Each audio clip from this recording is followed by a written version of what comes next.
श्रीराम श्रीराम श्रीराम श्रीराम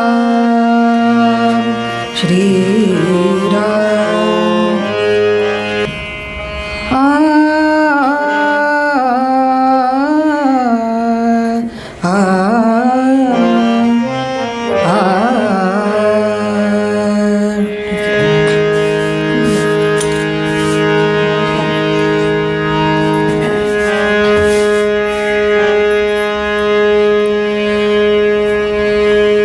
जय जय रघुवीर समर्थ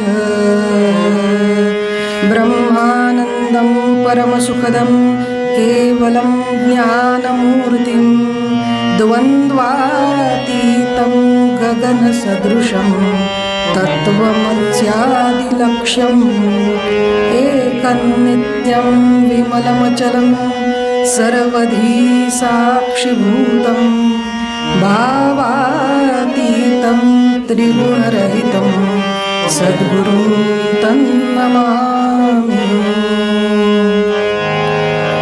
रामदास कल्याण माझे आई, रामदास कल्याण माझे आई, रामदास कल्याण माझे आई, मजला ठाव द्यावा पायी,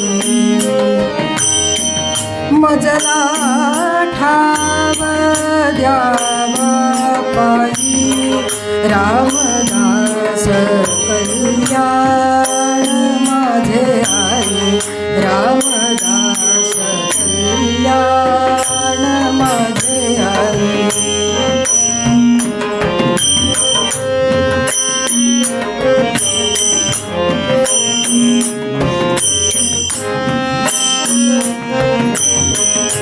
नमामि देवं सकलार्थदन्तं सुवर्णवर्णं भुजगोपवीतं गजाननं भास्करमेकदन्तं लम्बोदरं वारिभवासनं च या कुन्देन्दुतुषारहारधवला या शुभ्रवस्त्रावृता या वीणावरदण्डमण्डितकरा या श्वेतपद्मासना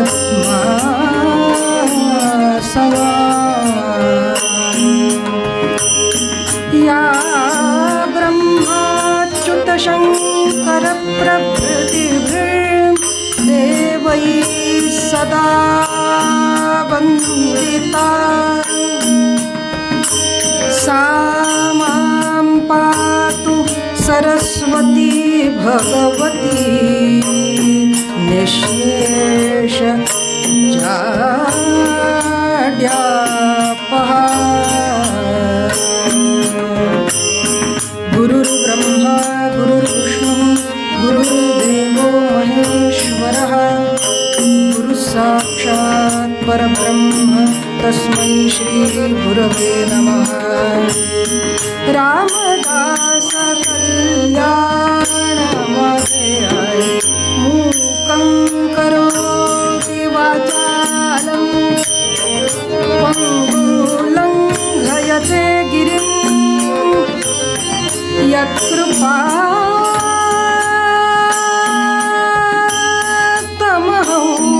वन्दे परमानन्द माधवम्। आपदामपहर्तारं दातारं सर्वसम्पदां लोकाभिरामं श्रीरामं भूयो भूयो नमामि।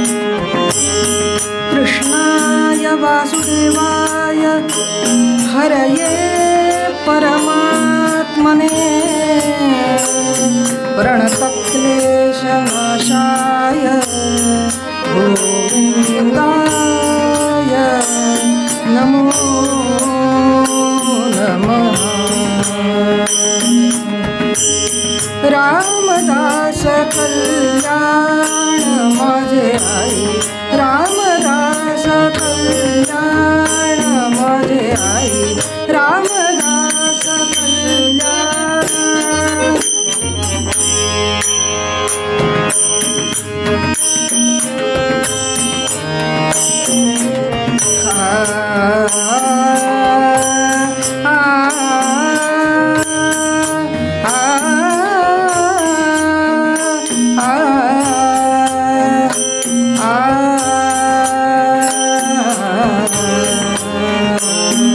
जय जय राम कृष्ण हरी जय जय राम कृष्ण हरी जय जय राम कृष्ण हरी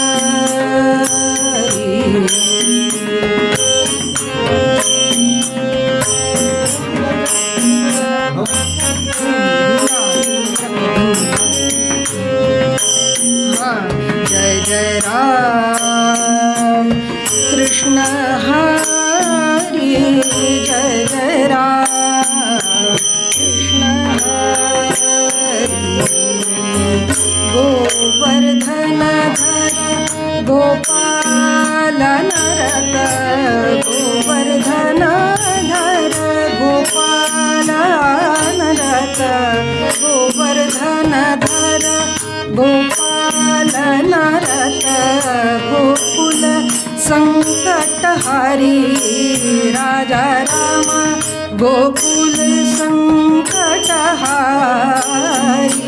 जय जय राम कृष्ण हरी जय जय राम कृष्ण हरी जय जय राम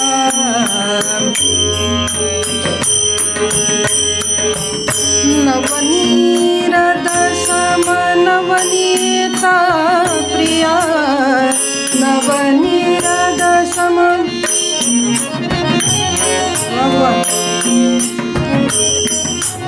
नवनीता प्रिया नवल विनोद विहारी राजा राम नवल विनोद विहारी जय जय राम कृष्ण हरी जय जय राम कृष्ण हरी जय जय राम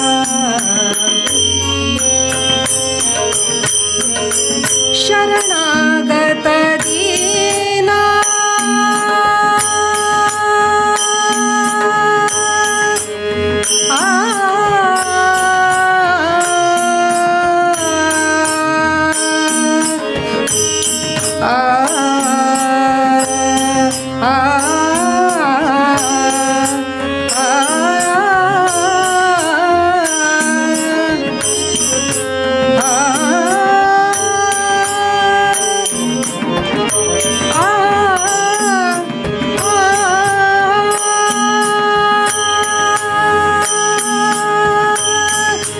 शरणागत दीना चरणी नहीं शरणागत दीना चरणी नहीं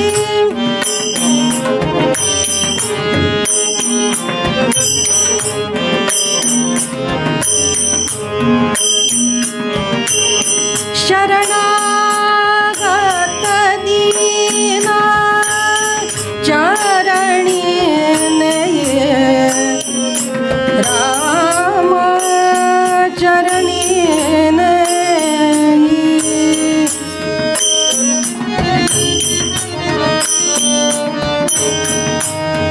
करुणा दृष्टि निहारी राजा राम करुणा दृष्टि निहारी करुणा दृष्टि निहारी राजा रामा करुणा दृष्टि निहारी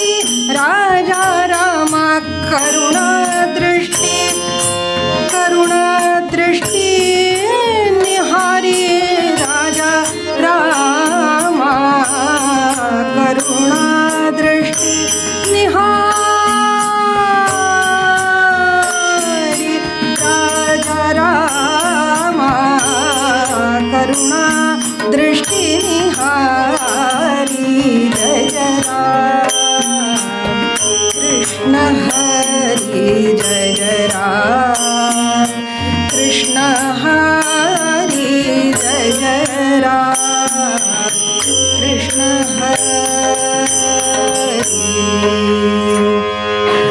रामदास माऊली माय माझी रामदास माऊली रामदास माऊली माय माझी रामदास माऊली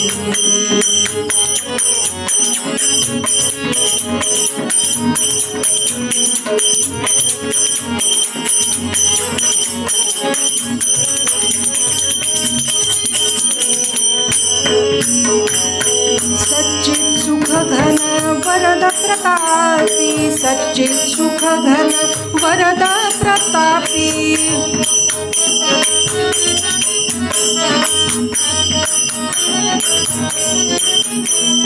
शांतीची सावली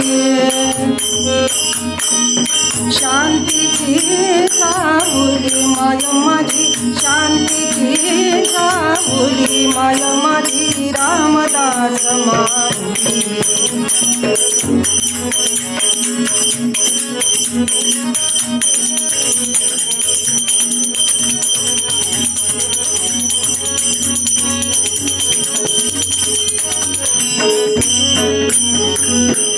अनन्य जे नर शरणरी घाले अनन्य जे नर शरणरी घाले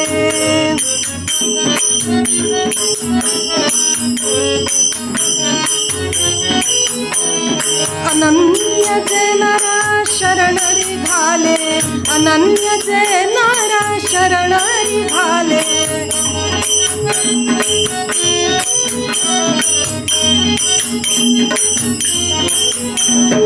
अनन्य जे नर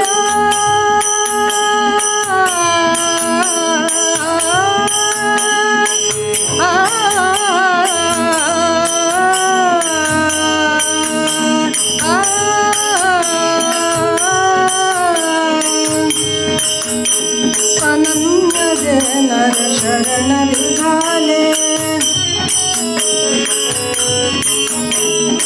अनन्य जे नर शरणरी घाले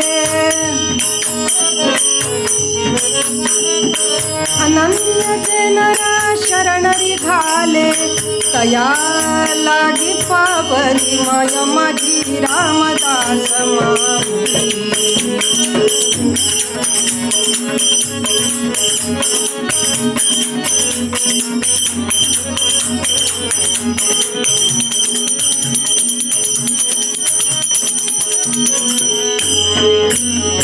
केशवी केशव निज सुख सेविता केशवी केशव निज सुख सेविता आठविता धावली माय माझी आठविता धावली माय माझी रामदास माऊली रामदास माऊली माय माझी रामदास रामदास रामदास माऊली राम राम राम राम सीताराम सीताराम राम राम राम सीताराम सीताराम राम राम राम सीताराम सीताराम राम राम राम सीताराम सीताराम राम राम राम सीताराम सीताराम राम राम राम सीताराम सीताराम राम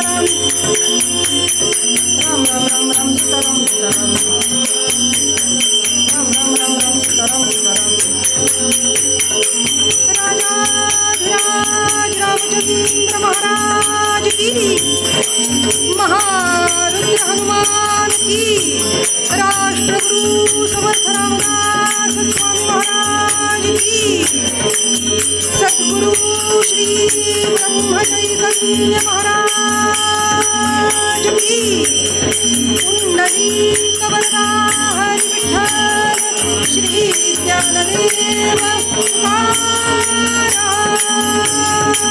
पंढरीनाथ महाराज की माऊली ज्ञानेश्वर महाराज की सब संतन की अवधूत चिंतन श्री गुरुदेव रत्न नमः पार्वती पते हर हर हर महादेव जगदम्ब उदयोस्तु उदयोस्तु उदयोस्तु आर्य सनातन वैदिक हिंदू धर्म की भारत माता की गो माता की जय जय रघुवीर समर्थ मंगलमूर्ति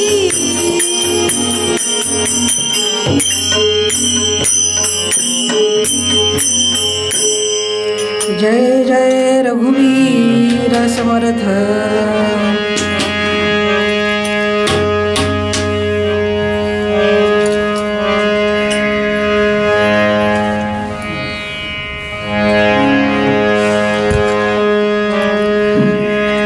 शनिवार पेठेमध्ये शनिवार वीर मारुती चौकाच्या जवळ शनिवारच्या दिवशीचं हे कीर्तन. त्या अनुषंगानं आपल्या सगळ्यांचे आराध्य श्री मारुतीराय त्यांचं आज पद घेतलेलं आहे.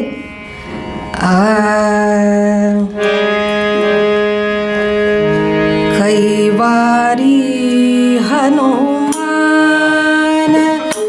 अमुचा कैवारी हनुमान अमुचा कैवारी हनुमान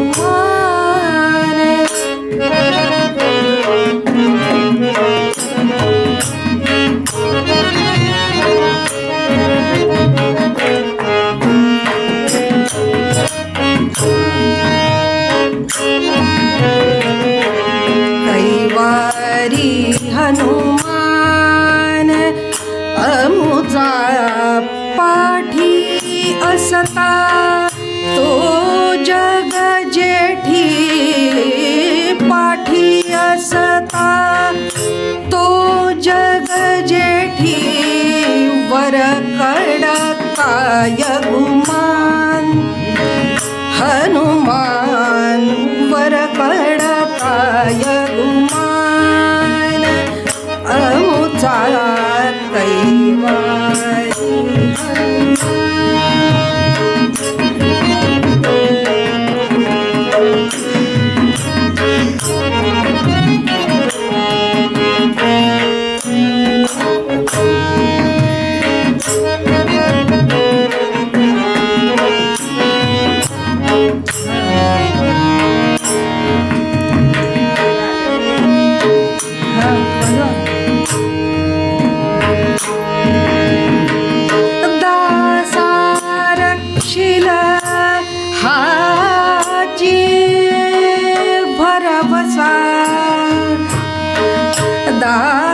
दासारक्षिल दासारक्षिल हाची भरवसा वदत से त्याची आण हनुमान वदत से त्याची आण अमुचा कैवारी हनुमान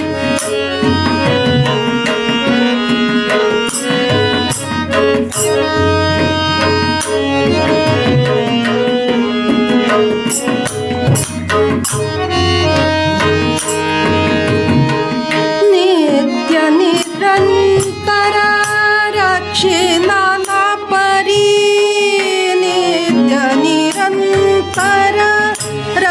शेणाना परी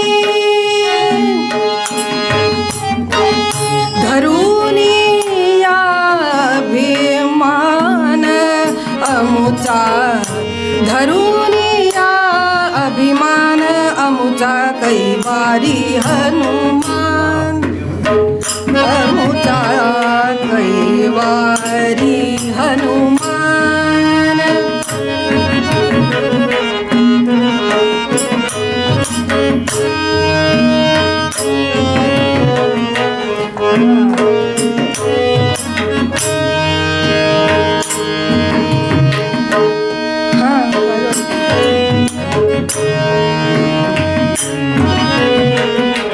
द्रोणागिरी करी घेऊन आला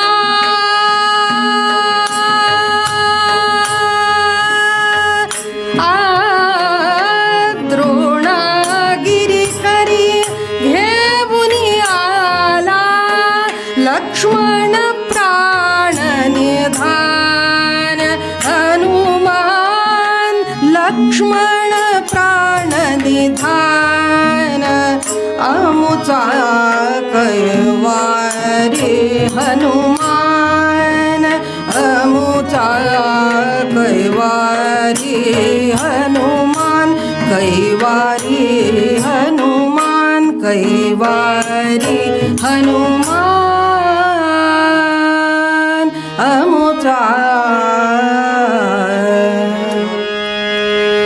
जय जय रघुवीर समर्थ जय जय रघुवीर समर्थ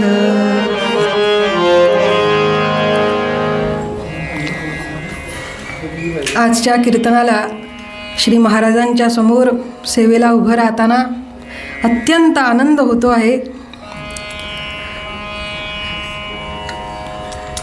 वीर मारुतीचं चिंतन काही अंशी कैवारी या अनुषंगानं आज आपण करावं म्हणून समर्थांचं सुप्रसिद्ध असं हे पद घेतलेलं आहे. अनेक वर्षानुवर्ष नाम घेणारे, कीर्तन ऐकणारे, पारायण करणारी सगळी ही बडी श्रोते मंडळी, संत मंडळी आहात. त्यामुळे तुम्हा सर्वांना वंदन आहे. तुम्ही श्रोते जगदीश मूर्ती, तेथे माझी व्युत्पत्ती किती, बुद्धिहीन अल्पमती सलगी करीतो. खऱ्या अर्थानं आज महाराज मारुतराय समर्थ सगुण रूपानं आज तुमच्या रूपानं कथा ऐकतायत असाच माझा भाव आहे. वेडे वाकुडे गाईनं परी तुझाची म्हणवीनं या न्यायानं सेवेला सुरुवात करूया. विषय असा,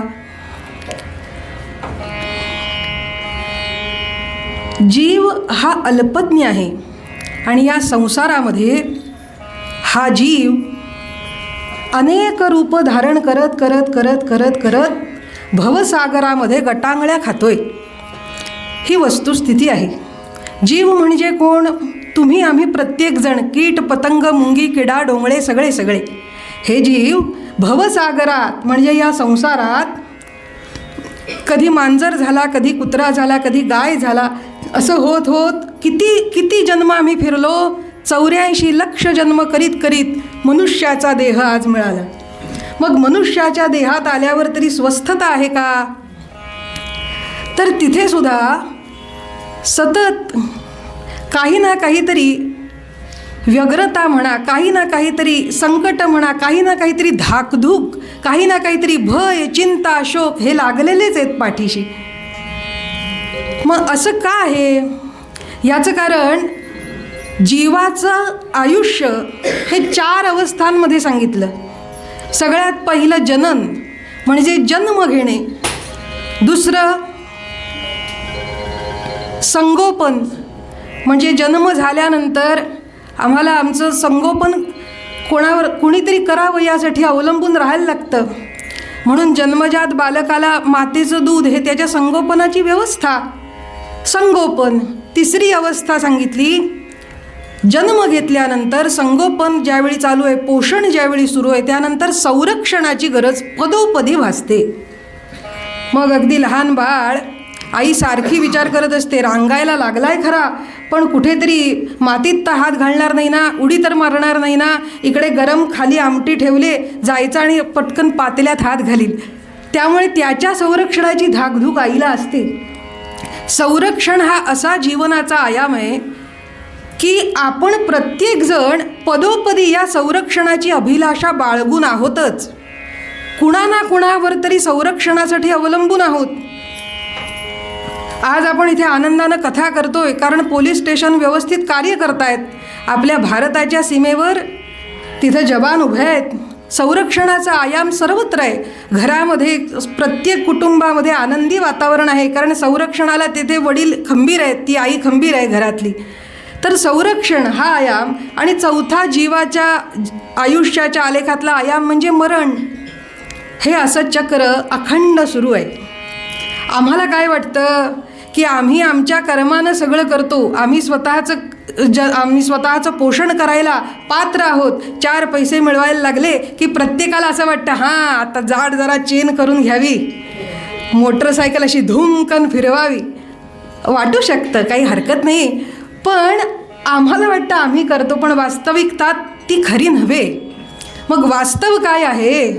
तू माझा यजमान रामा, तू माझा यजमान रामा.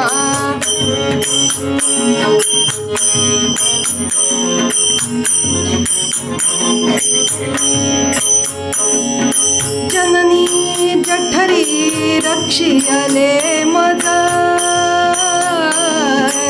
जननी जठरी रक्षियले मज, ओसुनी पंचही प्राण रामा, तू माझा यजमान रामा.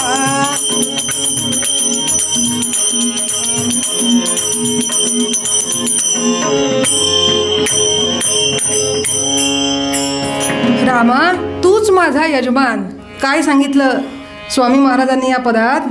जननी जठरी रक्षियले मज, पोसुनी पंचही प्राण. म्हणजे जनन होताना सुद्धा रामा तूच माझं संरक्षण केलंस. पुढे बाहेर येता मातेचे स्तनी, पय केले निर्माण रामा, तू माझा यजमान रामा. ऐसे असता या पोटाची का करू चिंता जाण. अहोरात्र सगळे जीव पोटाचीच चिंता करतायत ना, कारण आम्हाला यातलं सत्य काय आहे हे आम्ही जाणून घेतलेलं नाही, माहीत नाही. आणि कुठल्याही प्रकारचं भय, शोक, चिंता आणि संरक्षणाची आवश्यकता कधी वाटते जीवाला, याचं कारण त्याला अज्ञान आहे. म्हणून ज्यावेळी अज्ञानाची अवस्था आम्ही पार करू ना, तिथं भीती राहणार नाही, शोक राहणार नाही, चिंता राहणार नाही. हे सगळे अज्ञानातून जन्माला येतात. शोक भय चिंता जातील सर्वथा, चित्ती रघुनाथा आठविता. यामध्ये एक गंमत अशी आहे, माणसाचं मन अशांत किती रूपानी होतं? तर स्थूल प्रकारे 3 रूपानी: शोक, भय आणि चिंता. भूतकाळात घडलेल्या घटनांना आठवून आठवून जे अपार दुःख होतं त्याला शोक असं म्हणतात. जे भूतकाळात घडलेलं आहे त्याचा शोक. वर्तमान काळामध्ये असणारी अस्वस्थता जी आहे ती भय, म्हणजे भीती. समजा समोर वाघ आला, बिबट्या आला, बावधनपर्यंत फिरतोय, इकडे तिकडे फिरतोय, बातम्या आम्ही वाचतोय, अचानक आला बुवा मठात महाराजांचं दर्शन घ्यायला. सगळे म्हणतील ते राहू दे तिकडे सगळं कीर्तन, आधी काय करूया आपण, कुठं सुरक्षित जाऊया, आत्ता काय करायचं. ही जी भीती आहे ना ती आली भय, कारण ते वर्तमान काळाचं असतं ते भय. आणि भविष्याची चिंता, आमच्या मुलांचं कसं व्हायचं, 2 खोल्यांचं घर 4 खोल्यांचं कसं करायचं, आणखीन आता इथं पुण्यात राहतोय, आणखीन हैदराबादला कसं जायचं, दिल्लीला कसं जायचं, परदेशात कसं जायचं, भविष्याची ती चिंता. तर ह्या 3ही अवस्थामध्ये माणसाचं मन अशांत आहे कारण अज्ञान. त्यामध्ये एक सूत्र यश होते हो की कोणत्याही प्रकारच्या अज्ञानानं ज्यावेळी मन अशांत होतं, अस्वस्थ होतो, उद्वेग होतो, चिडचिड होते, याचं कारण आम्हाला प्रसंगाची व्याप्ती कळत नाही. पहा, आपण दैनंदिन कुठल्याही प्रसंगामध्ये ज्यावेळी आम्ही अस्वस्थ झालो ना की तिथंच सावध व्हावं, श्रीराम म्हणावं. आणि का अस्वस्थ झालो? कारण ह्या प्रसंगाची आम्हाला व्याप्ती जर कळली तर आम्ही अस्वस्थ होणार नाही. व्याप्ती याचा अर्थ आवाका, आजच्या भाषेमध्ये स्कोप. आता तबला शिकणारे भरपूर विद्यार्थी असतात, पण प्रत्येकाला कीर्तनात आणून बसवलं तर वाजवता येईल का हो? अनेक वर्ष जरी तबल्याचे उपासक असतील तर त्यांना येईल का? ज्यांना कीर्तनाचा गाभा कळला त्यांनाच साथीला बसता येईल. बरोबर आहे ना गुरुजी? म्हणजे फार मोठे विद्वान जरी असले तरी सुद्धा कीर्तनाचा स्कोप काय आहे, तिथे दादरा कधी वाजवायचा, दिंडी कधी वाजवायची, आर्या कशी उचलायची, साकी, त्याचा स्कोप कळला तर कीर्तन वाजवता येईल. एकदा आम्ही गायला सुरू केलं की आपल्या पेटीवादकांना कळलं, अच्छा खमाज आहे का, म्हणजे जाताना निशुद्ध येताना निकोमल. स्कोप कळला की मग त्याचा गाभा आपल्या आवाक्यात आला की मग पुढे कुठल्याही प्रकारचं आजच्या भाषेत कन्फ्युजन राहणार नाही. दुःखाचं कारण व्याप्तीचं अज्ञान हे आहे. आमच्या जीवनाची व्याप्ती काय आहे हे तरी कुठं आम्हाला माहिती आहे? आपल्या जीवनाची व्याप्ती पहा, दुःखाची एकूण 5 कारणं स्मृतिकारांनी सांगितली. तो श्लोक असा, रोग शोक ताप बंधनं व्यसनानि च आत्मापराध वृक्षाणां फलान्येतानि देहिनां. जय जय रघुवीर समर्थ. 5च प्रकारची दुःख या मानवी जीवनामध्ये आहेत. या व्यतिरिक्त 6वं दुःख कुणाच्याही जीवनात शोधून सुद्धा सापडणार नाही. ही 5च दुःख कुठली? सगळ्यात पहिलं रोग, म्हणजे शरीराला होतात किंवा मनाला होतात ते आधी आणि व्याधी, हे रोग. दुसरं कारण सांगितलं शोक, जो मगाशी आपण पाहिला की भूतकाळातील गोष्टींनी काही असं घडलं, अप्रिय काही घडलं तर घडतो तो शोक.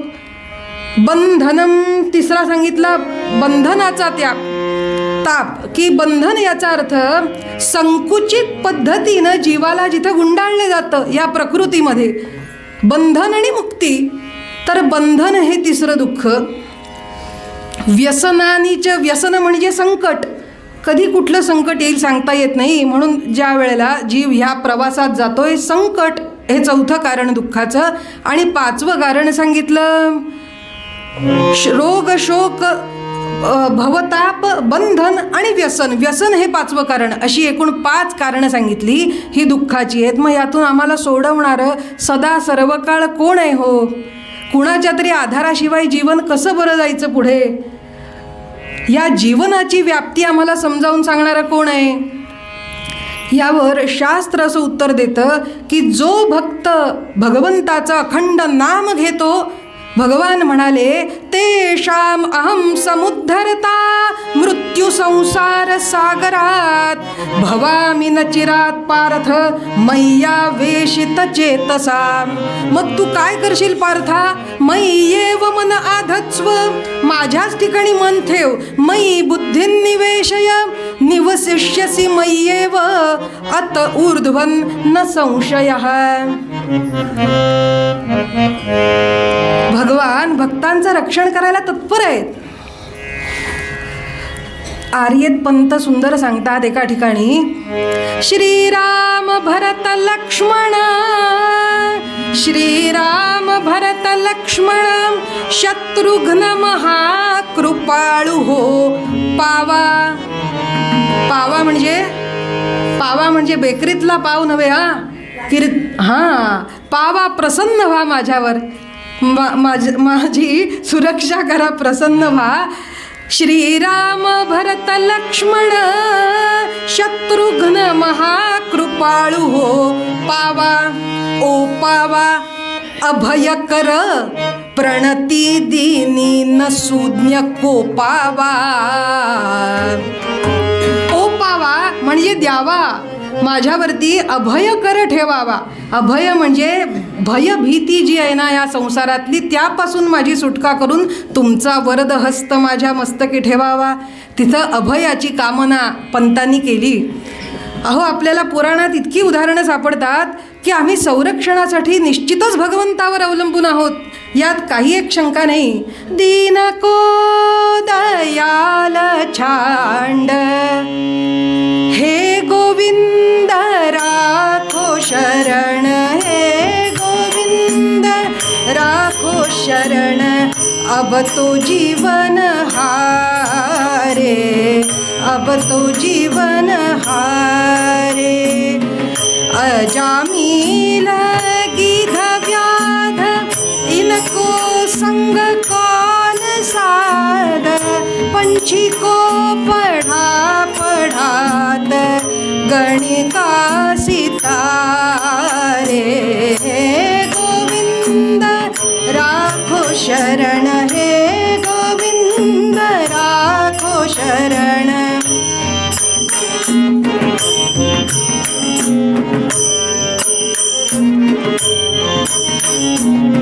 सिंधु बीच ग्राहग्रस्यो.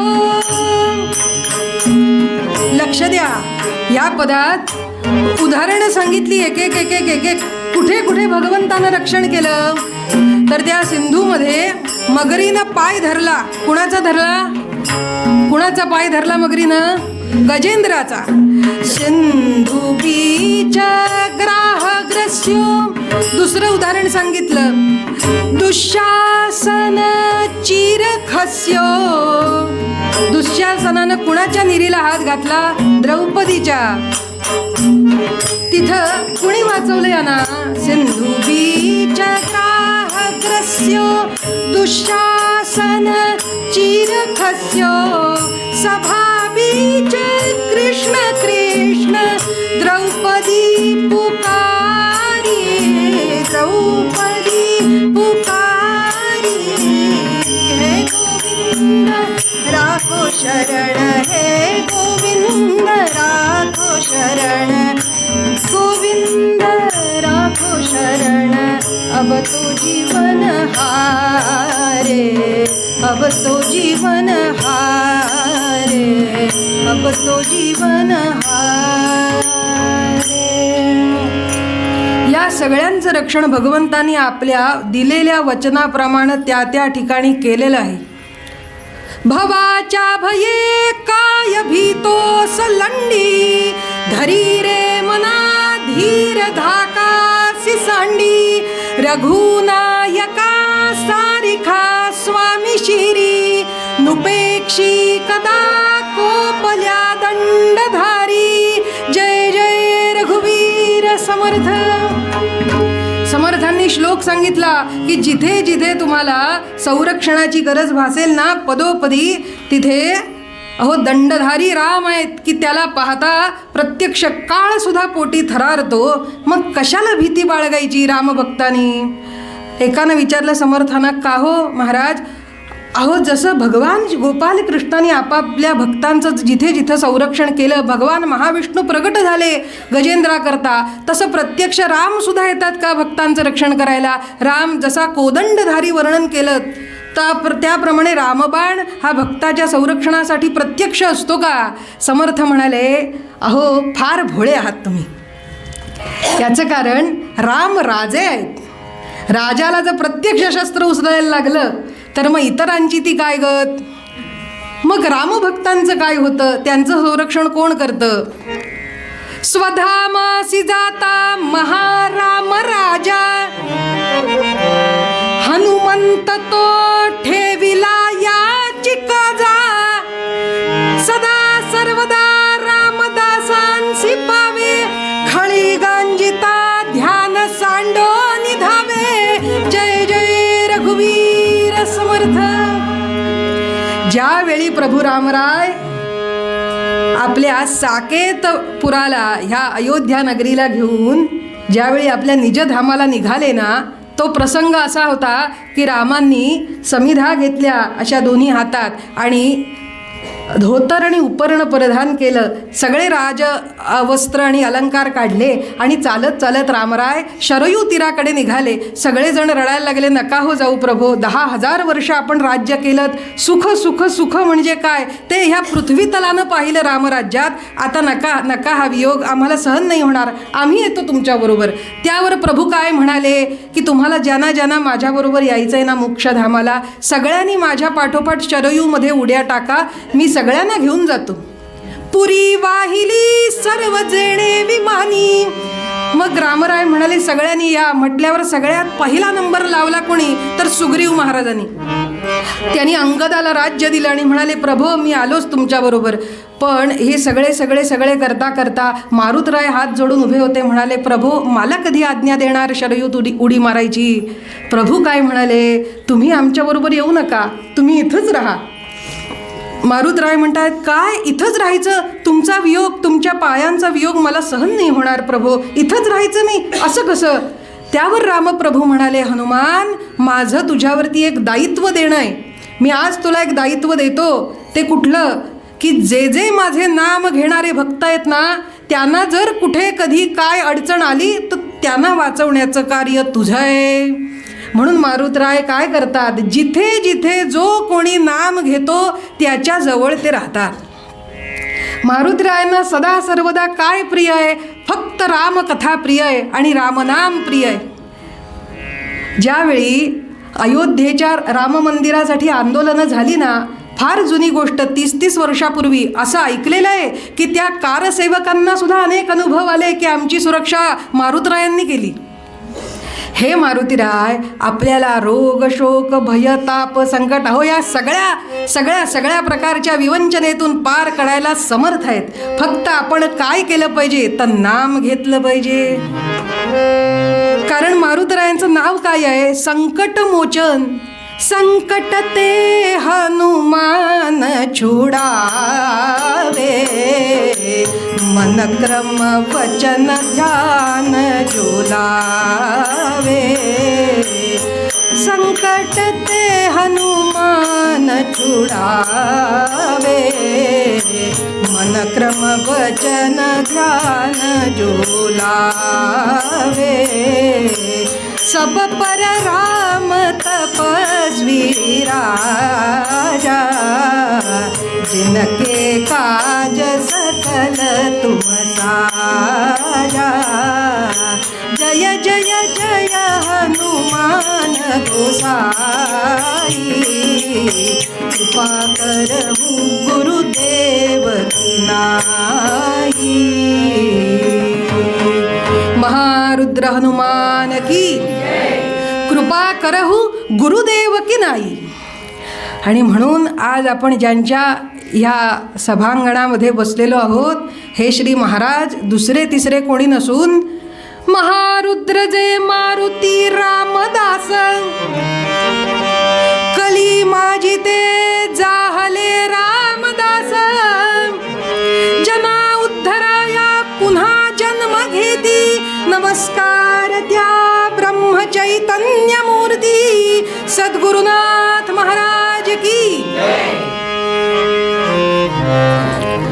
महाराजांच्या चरित्रात सुद्धा आपण पाहिलंत ना तर कित्येक असे प्रसंग ओळीने आहेत की जिथं महाराजांनी आपल्या भक्तांचं संरक्षण वेगवेगळ्या प्रकारे केलेलं आहे, अनेक प्रकारे केलेलं आहे. आणि महाराज भक्तांच्या किती जवळ आहेत की ते त्याच्या अंतःकरणाच्या वृत्तीवर नजर ठेवून आहेत असं वर्णन करतात. की पहा एकदा महाराजांना सगळी भक्तमंडळी बसली होती, ब्रह्मानंद महाराज समोर होते आणि महाराजांना सगळे म्हणाले महाराज अहो आता सर्वत्र समाजामध्ये एकच चर्चा आहेत की तुम्ही म्हणजे इतर दुसरे कोणी नसून प्रत्यक्ष रामदासच स्वामी आहात आणि त्यांचाच हा पुढचा अवतार आहे. खरं ना महाराज, आम्हाला तुमच्या तोंडून ऐकायचं आहे, सांगा तुम्ही समर्थच आहात ना असं विचारलं भक्तांनी. तर काय सांगावं महाराजांनी. महाराजांनी सांगितलं अहो कुठे ते समर्थ आणि कुठे हा गणपती. महाराजांचं नाव गणपती. पहा काय विनयशीलता आहे संतांची. आणि समर्थ हे ब्रह्मचारी. महाराजांची एक सोडून 2 लग्न झालेली आणि समर्थ हे राजाचे गुरु, राजगुरू, इथे कुठला राजान काय, हे सगळे जो जनामध्ये बैसे, जो स्त्रियांमध्ये बैसे, तो जो लहान मुलांच्यात खेळणारे, जो माया मोह पाळी ऐसा नाही पाहिला, ब्रह्मचैतन्या सारिखा ऐसा नाही पाहिला, मी नाही पाहिला, मी नाही देखिला. जो काम क्रोधा जाळी, जो माया मोह पाळी काय करतील लेकुरवाळी, परी काम क्रोधा जाळी ऐसा नाही पाहिला. असे महाराज ते म्हणाले, अहो ही बरोबरी कशी काय होणार, पण एक सांगतो म्हणाले तुम्हाला, मी समर्थ आहे की नाही हे मला माहीत नाही, पण हे ब्रह्मानंद बुवा जे आहेत ना, हे निश्चितच कल्याण स्वामी आहेत. ब्रह्मानंद बुवा म्हणाले, महाराज आपण समर्थच खरे, पण आपल्याला कल्याण नाही. ते म्हणाले, छे छे, मी समर्थ आहे का माहीत नाही, पण तू मात्र कल्याण आहेस. पहा काय गुरु शिष्याची जोडी असेल आणि काय विनयशीलता असेल त्यांची.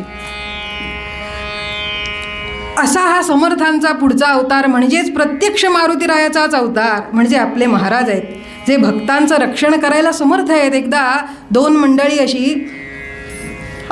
असे कॉलेज कुमार होते. जुन्या काळची गोष्ट, महाराजांनी समाधी घेतली होती, समाधी मंदिर बांधलं होतं आणि हे दोघंजणं गोंदवल्यात आधी दर्शन घेऊ आणि संध्याकाळी निघून सज्जनगडावर जाऊन दर्शन घेऊ असं म्हणून दोघंजणं आलेले.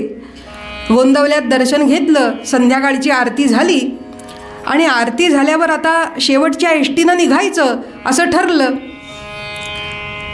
फार काही एसट्या नव्हत्या त्यावेळी आतासारख्या. शेवटची एसटी 7-7:30ची जी काही होती त्या एसटीला खूप गर्दी, अगदी माणसं लोंबकळत होती आणि त्या दोघांपैकी एक मित्र चढला कसा बसा आणि दुसरा चढेपर्यंत गाडी सुटली आणि त्याला काही आता जाता येणार नाही म्हणून तिथंच थांबला. म्हणाला, अरे अरे अरे, माझ्या नशिबात काही समर्थांचं दर्शन दिसत नाही असं म्हणाला आणि खिन्न झाला.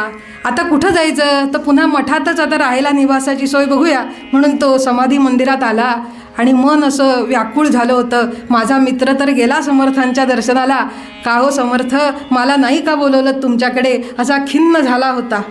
रात्रभर त्याला झोप नव्हती आणि मध्यरात्र झाली आणि समाधी मंदिरातून ताड ताड ताड ताड अशा खडावांचा आवाज आला आणि त्याला अशी एक प्रचंड मोठी अशी सावली दिसली आणि कफनी घातलेला असं कोणीतरी साधू आपल्याकडे चालून येतोय आणि धीर गंभीर आवाजात त्यानं सांगितलं, अरे तुला समर्थांचं दर्शन हवंय ना, हा पहा मीच तुझ्याजवळ आलो.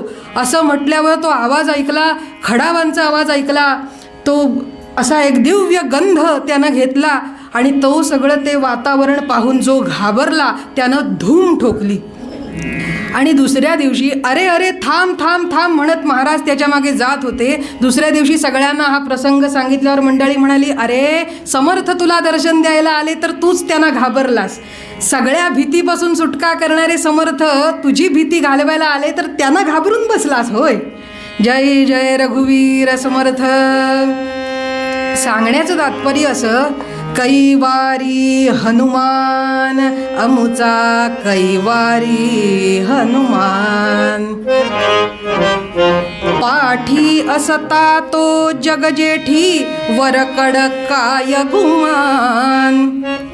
पुढच्या ओळीत सांगितलं, नित्य निरंजन रक्षी नाना परी धरून या अभिमान. त्याला भक्तांचा अभिमान आहे, भक्तांचं रक्षण करायला तो तत्पर आहे. खळी गांजिता ध्यान सांडूनी धावे.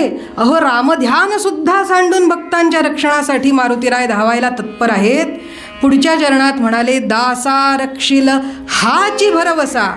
हा भरवसा तेवढा आपण ठेवला पाहिजे आणि अखंड नाम सदा बोलावे, भावे गावे जनासी सांगावे. हाची सुबोध गुरूंचा, नामा परते न सत्य मानावे.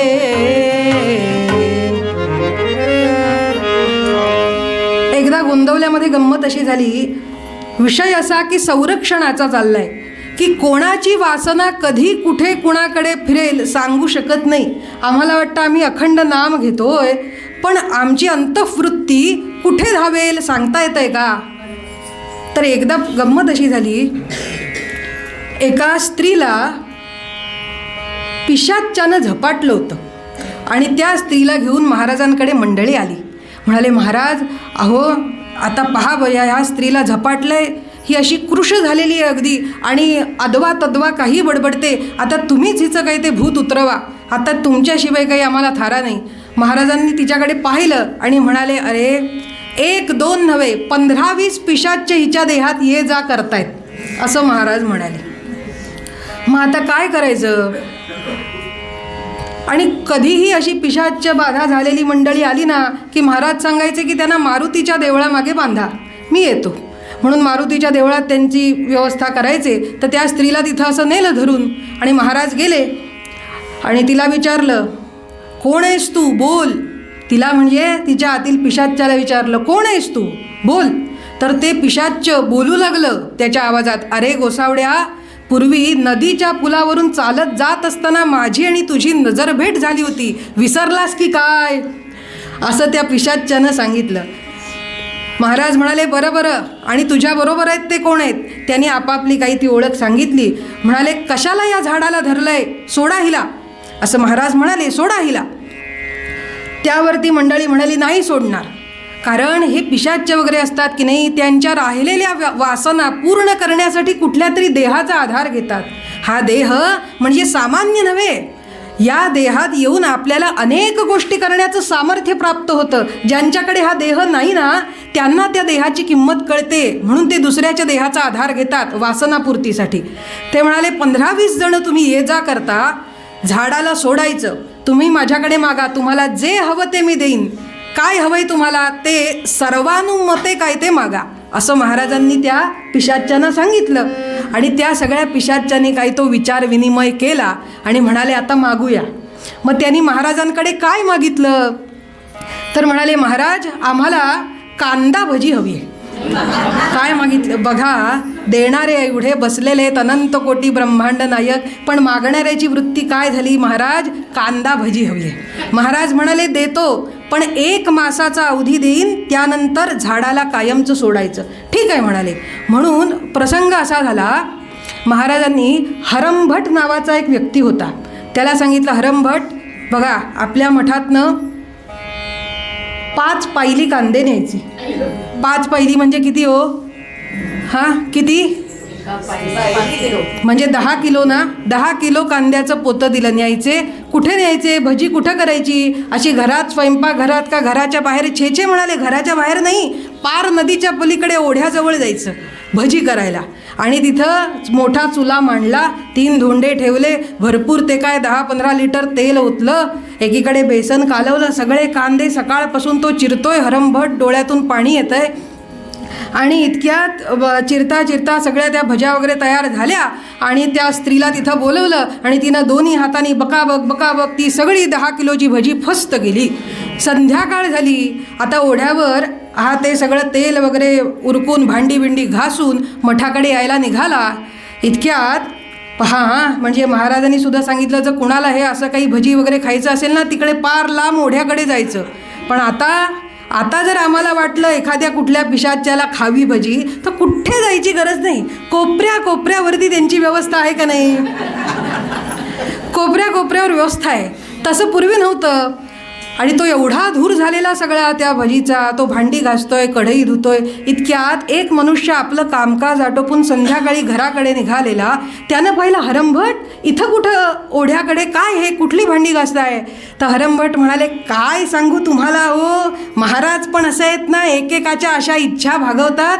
आम्हा जित्या जागत्या माणसानं कधी विचारलं नाही की वो तुला घे 2 कांद्याची भजी तू खा, असं नाही म्हणाले. पण 10 किलोची भजी त्या पिशाच्यांना घातली असं म्हणाले. आणि त्यावर तो मनुष्य गेला निघून. तो म्हणाला, काय म्हणावं महाराजांना, हरकत नाही, आम्हाला म्हटलं असतं बुवा तुम्ही पण या, एवढी भजी आहे 2 कांद्याची तुम्ही खा, आम्हाला नाही बोलवलं महाराजांनी. ठीक आहे. संध्याकाळ झाली, रात्र झाली. रात्री रोज भोजनानंतर भजन असायचं. आजही मंदिरात इथे रोज भजन झालं. आणि हा मनुष्य अहो देवळाच्या बाहेर तंबाखू चोळायला एका झाडाखाली म्हणून गेला. झाडाखाली गेला ती सकाळी सगळी तृप्त झालेली पिशाच म्हटल्याप्रमाणे त्यांनी ते झाड सोडलं होतं आणि झाडाखाली हा मनुष्य जाऊन घरात पुन्हा आला. पाहतो तर काय, फुग्यासारखं पोट पुढे पुढे पुढे पुढे पुढे पुढे असं फुगायला लागलं आणि हे एवढं पोट फुगलं. तो म्हणाला, माझं पोट कसं काय फुगलं? म्हणून रात्री 12-12:30ला धावत जाऊन महाराजांचं दार ठोठावलं. महाराज, आता तुम्हीच वाचवा हो, यातून तुम्हीच वाचवा. महाराजांनी सांगितलं, काय झालं? पाहिलं तर एवढं पोट असं फुगलेलं आहे पोत्यासारखं. आणि महाराजांनी आपल्या बाजूला त्यांना बसवलं, हास्य हुस्य करून पाणी दिलं आणि गमतीशीर असा हात मारला पोटावर. त्यांच्या पोटावर हात मारला आणि म्हणाले, हरंभट, अहो आपली वासना कशाला त्या भजीकडे दौडायची? कशाला आपली वासना दौडायची? कोई खावे लड्डू पेढा बर्फी मंगा के, कोई खावे लड्डू पेढा बर्फी मंगा के, साधु खावे रोटी टुकड़ा भोग चढ़ा के.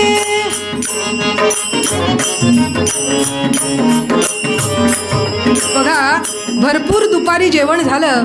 छान पुरणपोळी, मसाले भात, कोशिंबीर, कढी, सगळं छान छान अगदी व्यवस्थित भोजन झालं. खा खाल्लं, अगदी त्यावर पानाचा विडाही खाल्ला, पोट भरलं. आता तुम्ही तृप्त झालात का? बसा एका ठिकाणी. म्हणून जर तुम्ही एखाद्या सांगितलं तर बसतील शांत, आमचं पोट भरलेलं आहे. मग आता काही नको ना तुम्हाला, असं विचारा. पहा, आपल्या स्वतःलाही विचारा, काही नको ना? काही नको. पण असं काही नको म्हणून म्हटले एकदा मंदिरामध्ये आणि महाराज म्हणाले, कोण आहे रे तिकडे? आता भोजनाची पंगत झाली आहे, पण रामा पुढे ठेवलेले पेढे तेवढे द्या, असे नुसते ठेवू नये. असं म्हटल्यानंतर लगेच 10 हात पुढे आले. अहो, आत्ता जेवलात ना तुम्ही, पण आमची वासना कधी कुठल्या क्षणी कुठे जाईल नाही सांगता येत. म्हणून अखंड श्रीराम जय राम जय जय राम, ते वर्णन हे तुलसीदास महाराजांनी पदात केलं की कोई खावे लड्डू पेढा बर्फी मंगा के, पण साधू खावे रोटी टुकड़ा भोग चढ़ा के. तुलसी मगन भैया हरिगुण गाके. म्हणून जे आम्ही कर्म करतोय त्या प्रत्येक कर्मामध्ये भगवंताचं नाम घेऊन एकच भरवसा, दासा रक्षिल हाची भरवसा. समर्थ म्हणाले, हा एक भरवसा अंतःकरणात बाळगला, वदतसे त्याची आण. समर्थ म्हणतात, मी शपथपूर्वक सांगतो की तुम्ही सगळ्या चिंता महाराजांच्या चरणी अर्पण करा, मारुतीरायांच्या चरणी आत्ता अर्पण करा आणि अगदी रिकामे होऊन घरी जा. मी आण वदतसे, मी तुम्हाला शपथपूर्वक सांगतो की कैवारी हनुमान, आमचा कैवारी हनुमान आहे, एवढा भरवसा ठेवूया. आणि द्रोणागिरी करी घेऊन आला लक्ष्मण प्राणनिधान. लगेच दृष्टांत दिला याच पदात की त्यानं कोणाचं रक्षण केलं? तर महाराज लक्ष्मणांचं रक्षण केलं. प्रत्यक्ष द्रोणागिरी करी कसा घेऊन आला हे आता आपण आख्यानात बघणार आहोत. कैवारी हनुमान अमुचा, कैवारी हनुमान.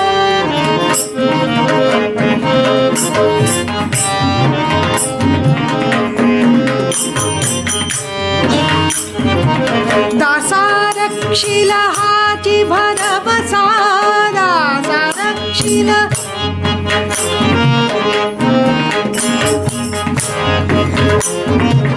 वदतसे त्याची आण, कैवारी हनुमान मुचा, कैवारी हनुमान मुचा, कैवारी हनुमान. जय जय रघुवीर समर्थ. सगळ्यांना हात वर करून नाम घ्यायचं मोठ्यांदा. श्रीराम जय राम जय जय राम.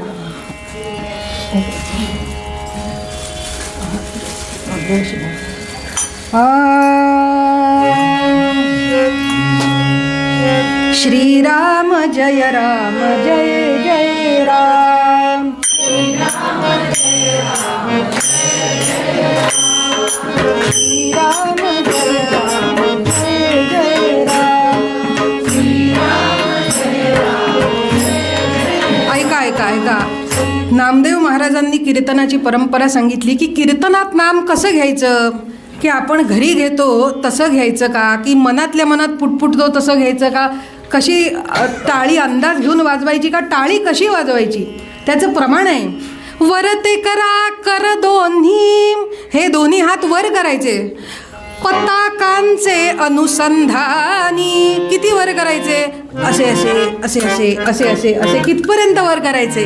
पताकांचे अनुसंधानी, जितक्या ह्या लाइटिंगच्या माळावर आहेत की नाही, पताका जितक्या उंच असतात ना तसे हात वर करायचे. जमतील ना सगळ्यांना. अगदीच कुणाचा आखडला असेल, हात दुखत असेल तर वेगळी गोष्ट आहे, पण सहजासहजी सर्वसामान्य सगळ्यांना करायला हरकत नाही. लागोनिया पाया विनवितो तुम्हाला, कर टाळी बोला मुखे नाम. श्रीराम जय राम जय जय राम. श्रीराम जय राम जय जय राम. श्रीराम जय राम जय जय राम. श्रीराम जय राम जय जय राम. श्रीराम जय राम जय जय राम.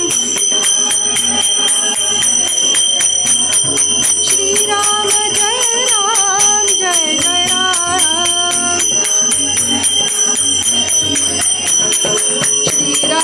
जय राम जय जय राम. श्रीराम जय राम जय जय राम. श्रीराम जय राम जय जय राम. श्रीराम जय राम जय जय राम. श्रीराम जय राम जय जय राम. श्रीराम जय राम जय जय राम. राजाधिराज रामचंद्र महाराज की, महारुद्र हनुमान की, राष्ट्रगुरु समर्थ रामदास स्वामी महाराज की, सद्गुरु श्री ब्रह्म चैतन्य महाराज की जय. जय रघुवीर समर्थ मंगलमूर्ती.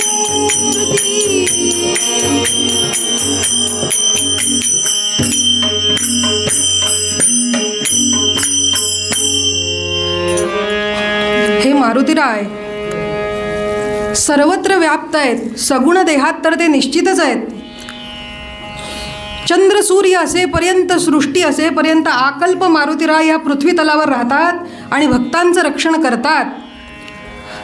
हे मारुतीराय सूक्ष्म रूपाने पिंडी ते ब्रह्मांडी या न्यायानं आपल्या तुम्हा आम्हा प्रत्येकाच्या मानवी देहातही आहेत.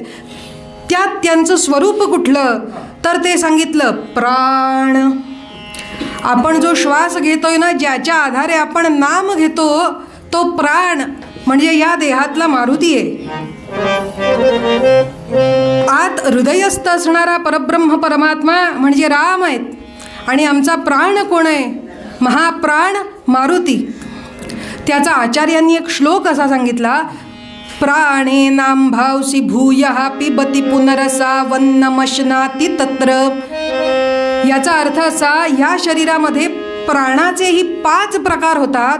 त्यातला मुख्य जो प्राण तो ह्या शरीरातील मारुती. आणि ह्या मारुतीनं कोणाचा प्राण वाचवला ते आपण आज ह्या आख्यानात पाहणार आहोत. प्रसंग असा, राम रावण युद्ध सुरू होतं आणि या युद्धामध्ये असा एक पाडाव आला की रावणानं त्याचा पुत्र इंद्रजित गमावला. वाल्मिकी रामायणानुसार असं प्रमाण आहे की इंद्रजिताचा मृत्यू झाला आणि रावणाला शोक अनावर झाला. पण तुलसी रामायणानुसार जर आपण पाहिलं तर लक्ष्मण आणि इंद्रजित यांचं युद्ध झालं असं वर्णन आहे. तो सर्वश्रुत वर्णन असं आहे की रावणाला अपार श्लोक झाला. इंद्रजिताच्या आधी त्याचा पुत्र अतिकाय हा मारला गेला आणि त्या शोकाच्या आवेगामध्ये रावणानं पुत्र शोकाची आग चढे माथा आटोपेनाची राग लंकानाथा महाशक्ती विक्राळ काळ माथा शीघ्र सोडी सौमित्र प्राणघाता प्राणघाता प्राणघाता.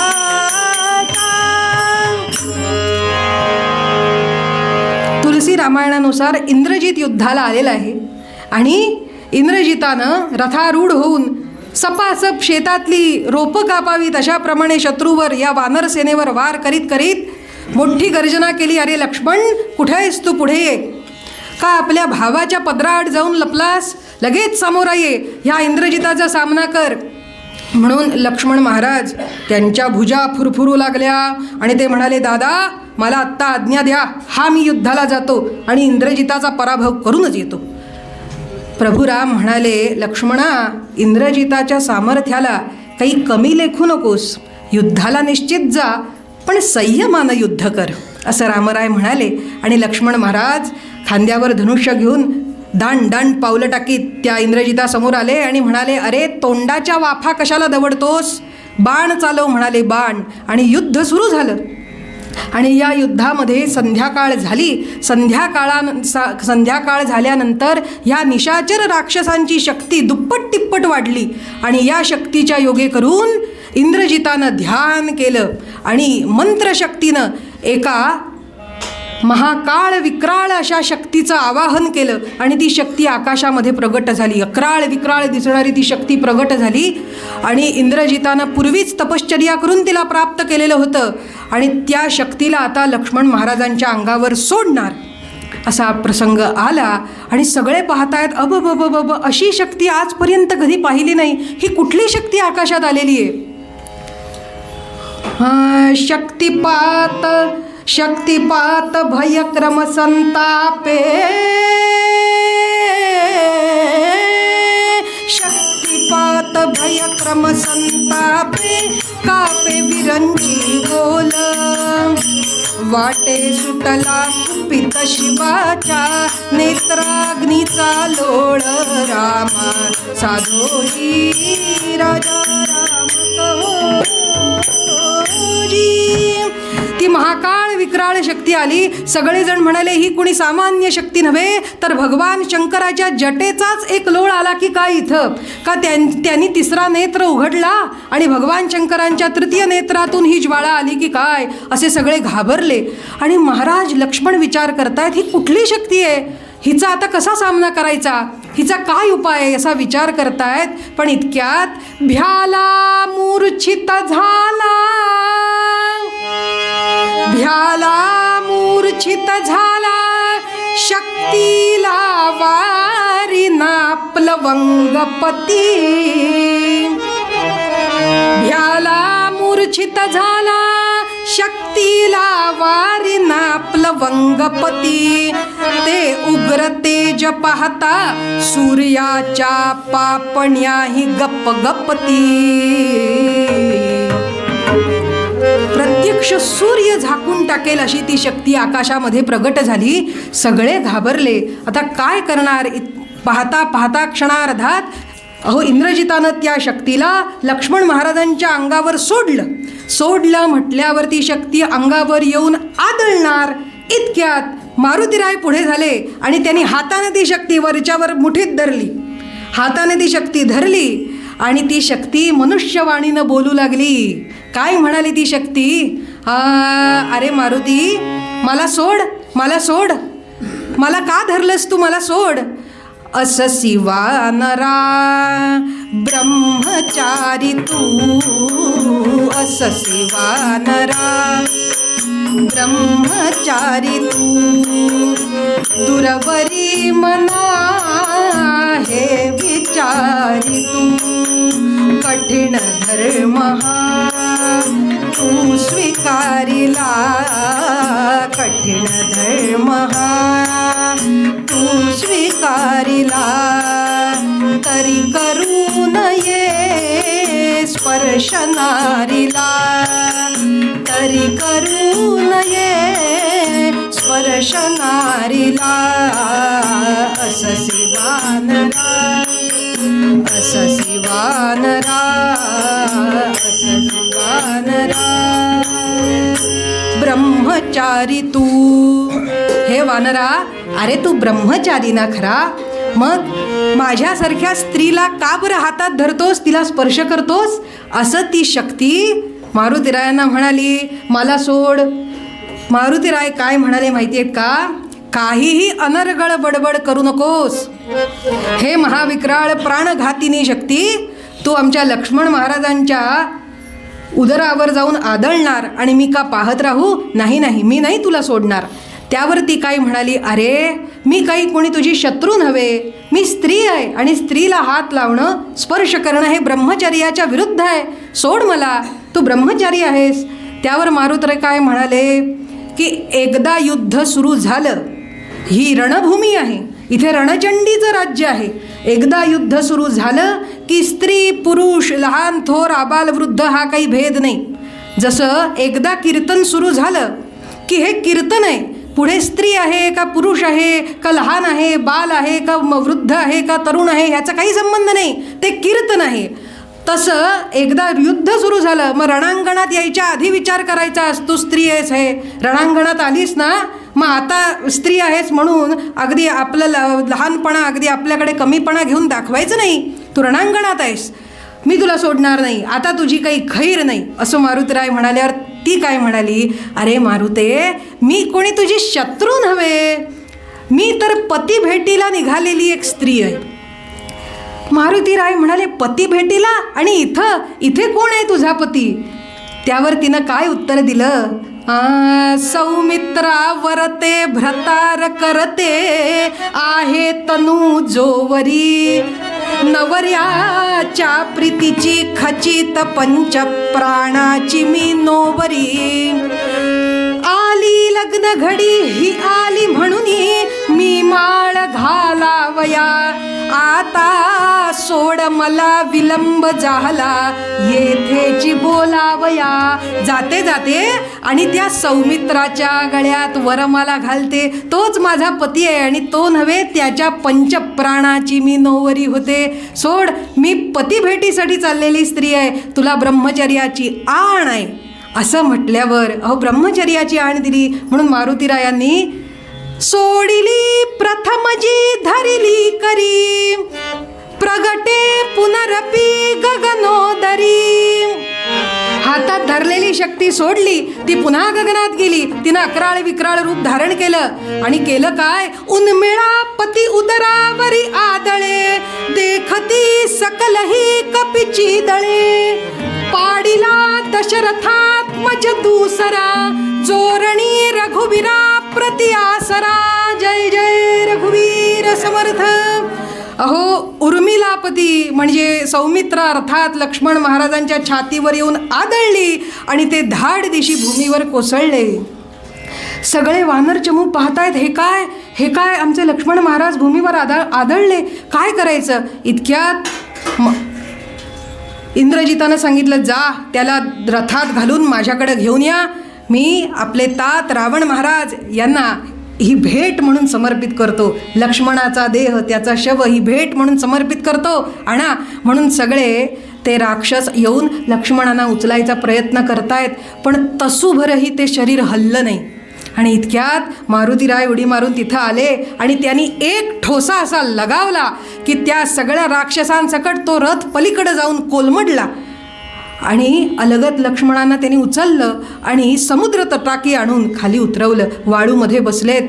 त्या ठिकाणी अंगद, हनुमान, नळ, नीळ, जांबुवंत, महाराज विभीषण, महाराज सुग्रीव सगळे आले आणि पाहतायत लक्ष्मण महाराज काही उठत नाहीत.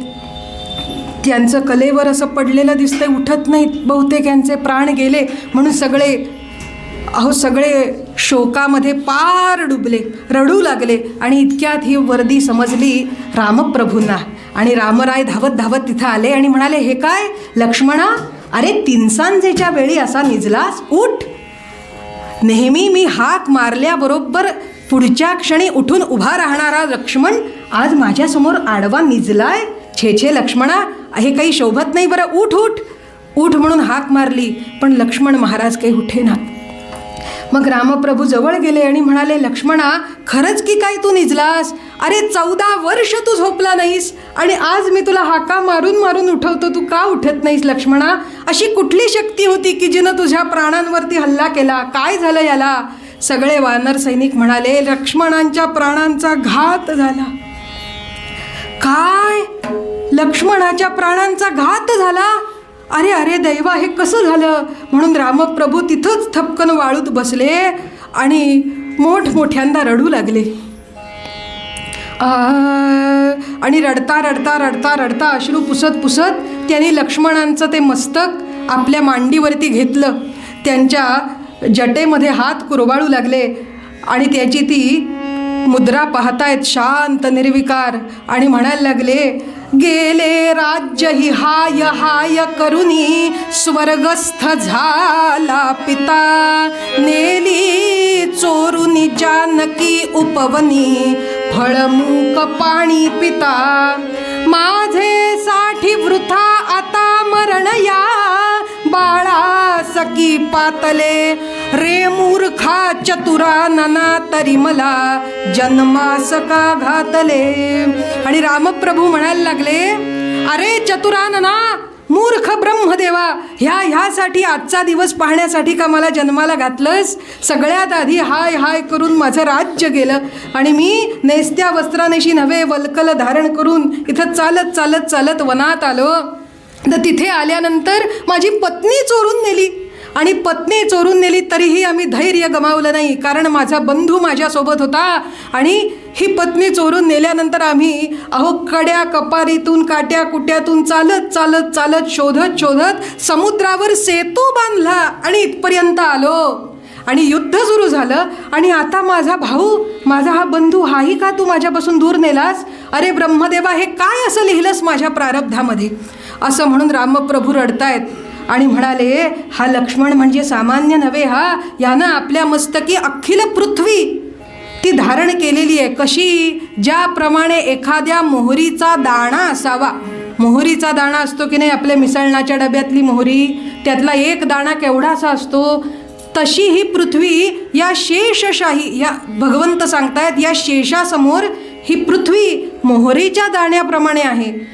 आणि तो शेष कोण आहे? हा लक्ष्मण आहे की ज्यानं पृथ्वी, ज्याचे मस्तकी मोहरी जणुवरी, ज्याप्रमाणे मोहरीचा दाणा धरावा अशी पृथ्वी धरलेला तो तीजवरी तटस्थ निजला, काते हा पोहरी, सिंधू आला पोहरी, अनंता आली अंतता आयुर्दा, आनंती झाली खुजी, केले हे अघटित काय व्हावा, शाब्बास दैवा तुझी. वा रे वा, माझं दैवच बलवत्तर झालं आणि हे सगळं अघटित घडलं. म्हणून रामप्रभू रडतायत, गेला माझा, आणि अपार शोक झाला रामांना. गेला माझा सौमित्र पाठीराखा, चकोराचा जो पूर्ण चंद्र राखा, मला बोला विषवल्ली अंकुरा, खा कपिकण हो ये वढा मान राखा, मला प्रेमे बोलली आजी माय, माझा वत्स घेवो निवना जाय, तुझा बंधू सेवील तुझे पाय, सांभाळावे विशेष बोलू काय. आणि रामप्रभू स्वतःशीच बोलतायत, सगळ्या वानरांना सांगतायत, अहो हा माझा पाठीराखा बंधू गेला.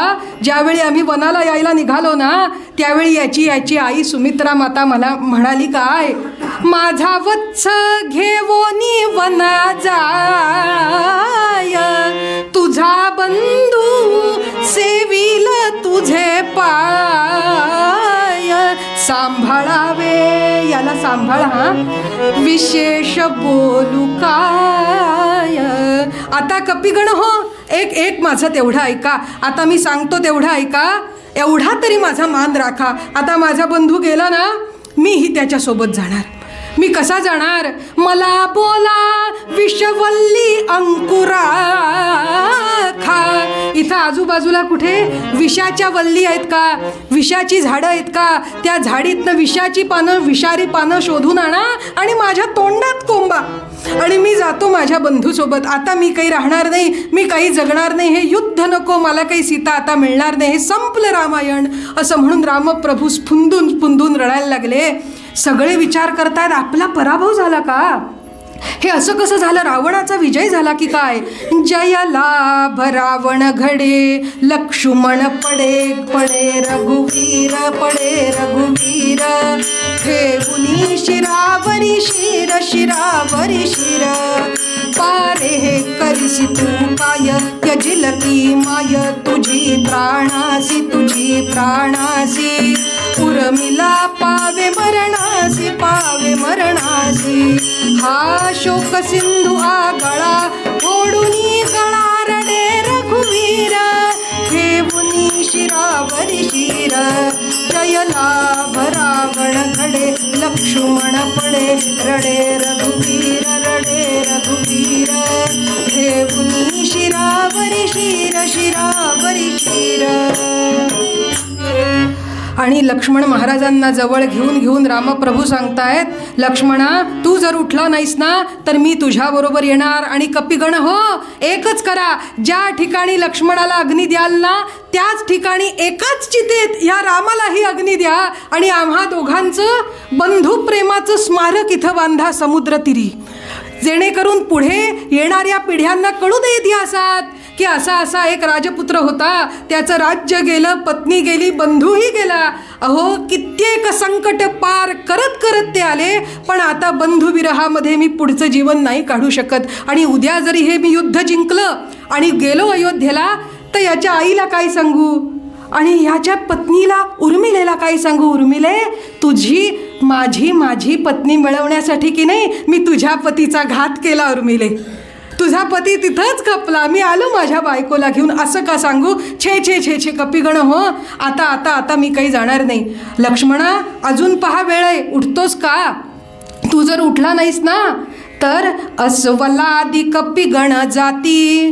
रामप्रभू लक्ष्मणांना सांगतायत अस्वलादी कपिगण जाती पुनरपी जाती विपिन सेवाया विपिन सेवाया नाडला बिभीषण वाया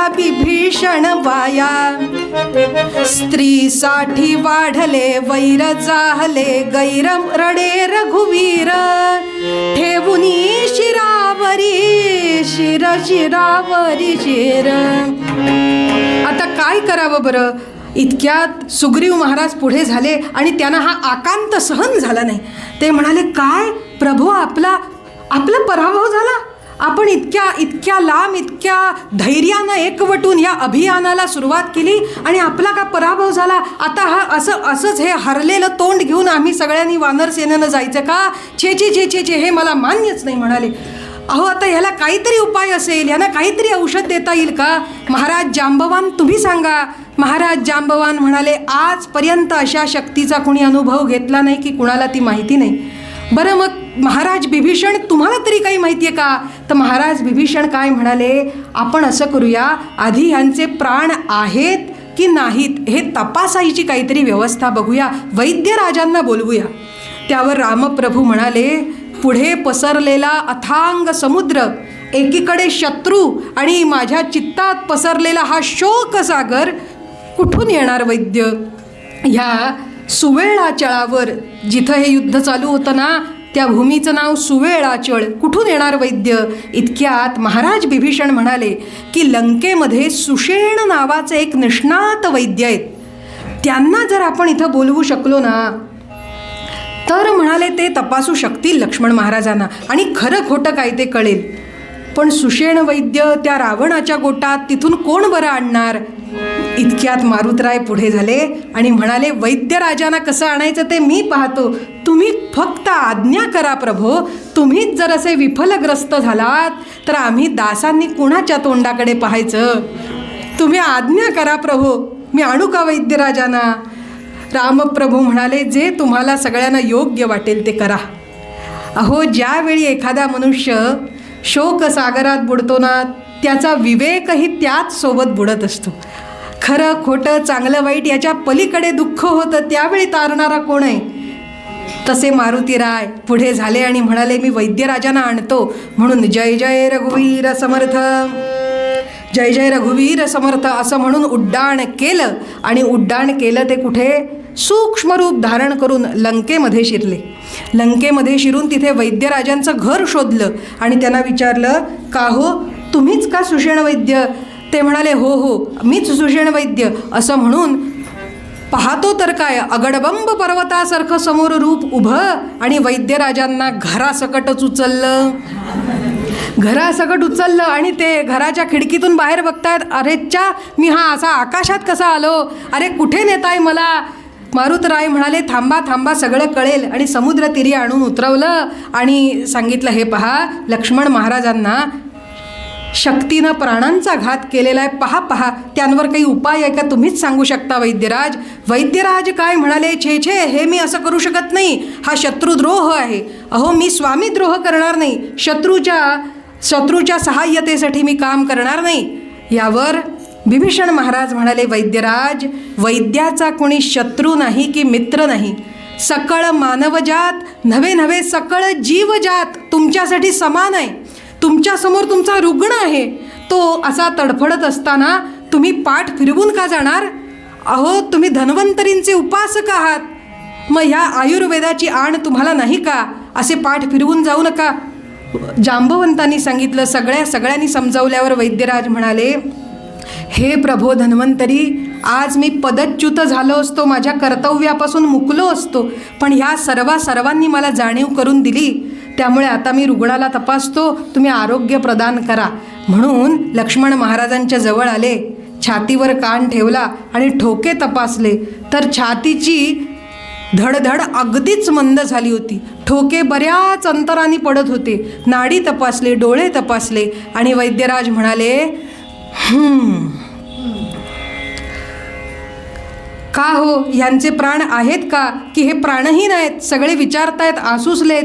इतक्यात वैद्यराज म्हणाले, जव काल नाही आला रवी उदयाला, मध्यम, जव काल नाही आला रवी उदयाला, तव काल नाही मृत्यू भयलेशयाला. उदयाचळी आणि वल्ली द्रोणाचळाची, अश्वाकृती करीन प्रकृती या मुलाची. जय जय रघुवीर समर्थ. वैद्यराज म्हणाले, अहो, यांच्या शरीरात प्राण आहेत, पण ठोके अगदीच मंद बऱ्याच वेळानं पडतायत. मग याला काय उपाय आहे वैद्यराज? ते म्हणाले, जोपर्यंत सूर्य अंबरामध्ये आकाशात उगवत नाही तोपर्यंत यांना मृत्यू शिव सुद्धा शकत नाही, पण सूर्योदय झाला की यांचा मृत्यू झाला म्हणून समजा. अहो, मग याला काय उपाय? तर सूर्योदयाच्या आधी जर द्रोणागिरी पर्वतावरची, हिमालयाच्या द्रोणागिरी पर्वतावरची जर मृतसंजीवनी नामक वनस्पतीचा रस यांच्या मुखात पडला तरच हे जगू शकतील. रामप्रभू म्हणाले, कुठे हे सुवेळाचळ आणि कुठे ते द्रोणाचळ?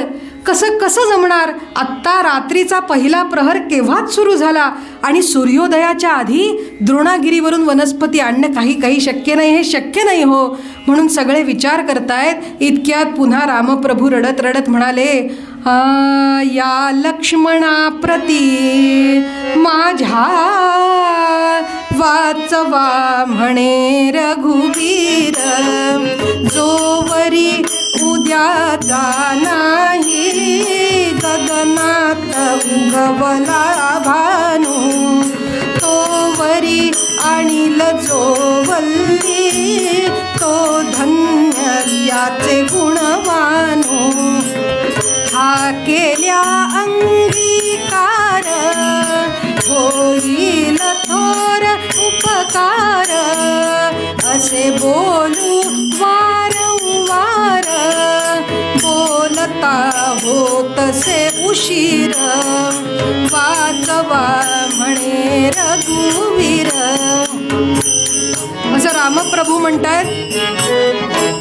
वारंवार वारं बोलता बोलता सुद्धा उशीर होतोय.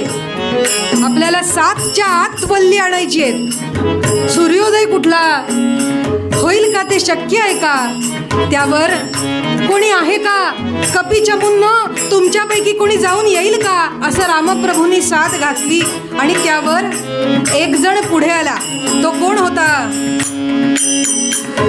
तो सबळ चपळ नीळ बोले, द्या आज्ञा मजला स्वामी. नीळ पुढे आला, नीळ. आणि त्यानं गदा खांद्यावर घेतली आणि म्हणाला, स्वामी मला आज्ञा द्या. घेऊनी वनस्पती येतो, परतून 3 दिवस आम्ही. 3 दिवसात येतो, तोपर्यंत यांचा सांभाळ करा, मी 3 दिवसात येतो. चिकित्सक म्हणाले, हे कार्य पडे ना कामी. दुसरं कोणी आहे का? मग द्विविध मैंद बळखाणी, बोलती चिकित्सा वाणी. इतक्यात द्विविध मैंद बळखाणी, बळाची खाण असणारे सर्वांचे राजे महाराज सुग्रीव पुढे आले आणि म्हणाले, मी जातो. दवडा या अवघा खटका, पाहिजे 10 सक घटका. 10 सक म्हणजे किती? 10 सक 60 घटके देतो, पण मी स्वतः जातो. चिकित्सक म्हणाले, नाही हो, तसंही काही करता येणार नाही, अगदी सूर्योदयाच्या आतच यायला पाहिजे. मग सगळे विचार करतायत. इतक्यात एक जण उठला. तो कोण होता? अंगदाख्य पुत्र वालीचा, युवराज नातू इंद्राचा. उरकंटक दशकंठाचा, प्रिय पात्र रामचंद्राचा. तो म्हणे जोडून हात, येतो मी 4 प्रहरात. मग विष्णुदास म्हणे स्वस्थ, ठेविले शिरावरी शिर. वाचवा म्हणे रघुवीर. अंगद पुढे आला आणि अंगद म्हणजे सामान्य नव्हे, प्रिय पात्र रामचंद्राचा. आणि साधा नव्हे, पुत्रवालीचा, नातू इंद्राचा. हा अंगद बहुतेक हा आणेल, पण तो म्हणाला, मी माझी क्षमता सांगतो, मला किमान 4 प्रहर लागतील. कमीत कमी अवधी सांगितला अंगदानं. 4 प्रहर. अरे रात्रीचा हा पहिला प्रहर सुरू झाला, सूर्योदय होऊन गेल्यानंतर अंगद इथं येऊन पोहोचेल. मग त्या वल्लीचा, त्या वनस्पतीचा तो काय उपयोग? म्हणून सगळे विचार करतायत. पण इतक्या वेळ मारुतीराय काही बोलेना, एका कोपऱ्यात उभे होते, शांत धीर गंभीर, आपल्या गदेवरती हात ठेवून उभे आहेत.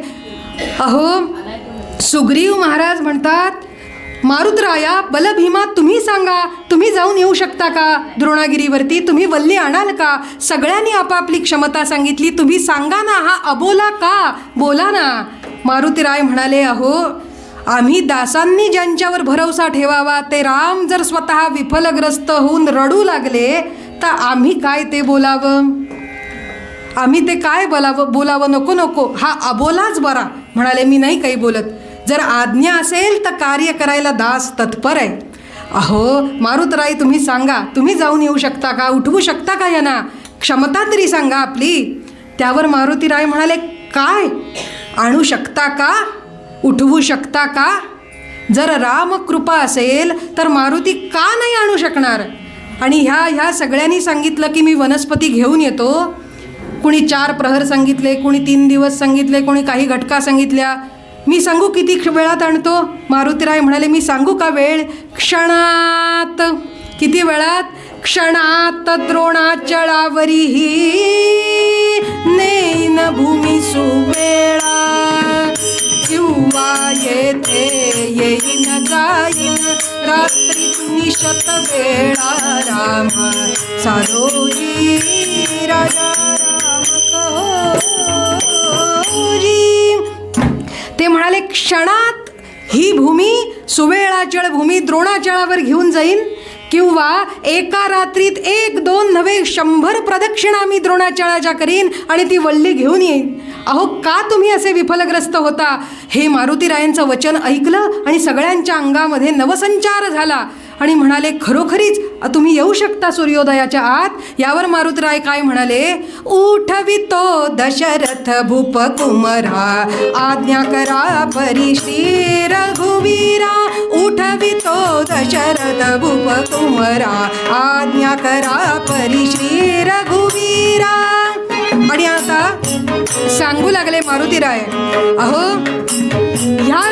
ह्या चिकित्सकांनी तर फक्त द्रोणागिरीवरची एक वनस्पती आणायला सांगितली. जर मला सांगितलं असतं की अमृताचा साठा असणारा तो चंद्र घेऊन ये, की सकळ जगताला जीवदान देणारा तो चंद्र आहे ना, मग ते अमृत आण असं जर मला सांगितलं असतं ना, तर मी काय केलं असतं. करतळी अमृत कर चंद्रबिंबा, चोळीन ज्या परी परिपक्व आंबा, काढीन सार सुधार सारा, आज्ञा करा परी श्री रघुवीरा. ते म्हणाले, अहो मी आकाशीचा चंद्र, झाडावरचा आंबा तोडून आणावा तसा आणला असता आणि एका हातात धरून त्याचा सगळा अमृताचा रस पिळला असता आणि लक्ष्मण महाराजांना उठवलं असतं. पण तुम्ही असं विफलग्रस्त व्हायचं नाही प्रभू, तुम्ही आज्ञा करा असं मारुतीराय म्हणाले. काय मारुतीरायांचं धैर्य आहे पहा. जर यमधर्म स्वतः लक्ष्मण महाराजांना न्यायला आले तर मी काय करीन, तोडीन कर दंड पाशाचे सारा, आज्ञा करा परी श्री रघुवीरा. जय जय रघुवीर समर्थ.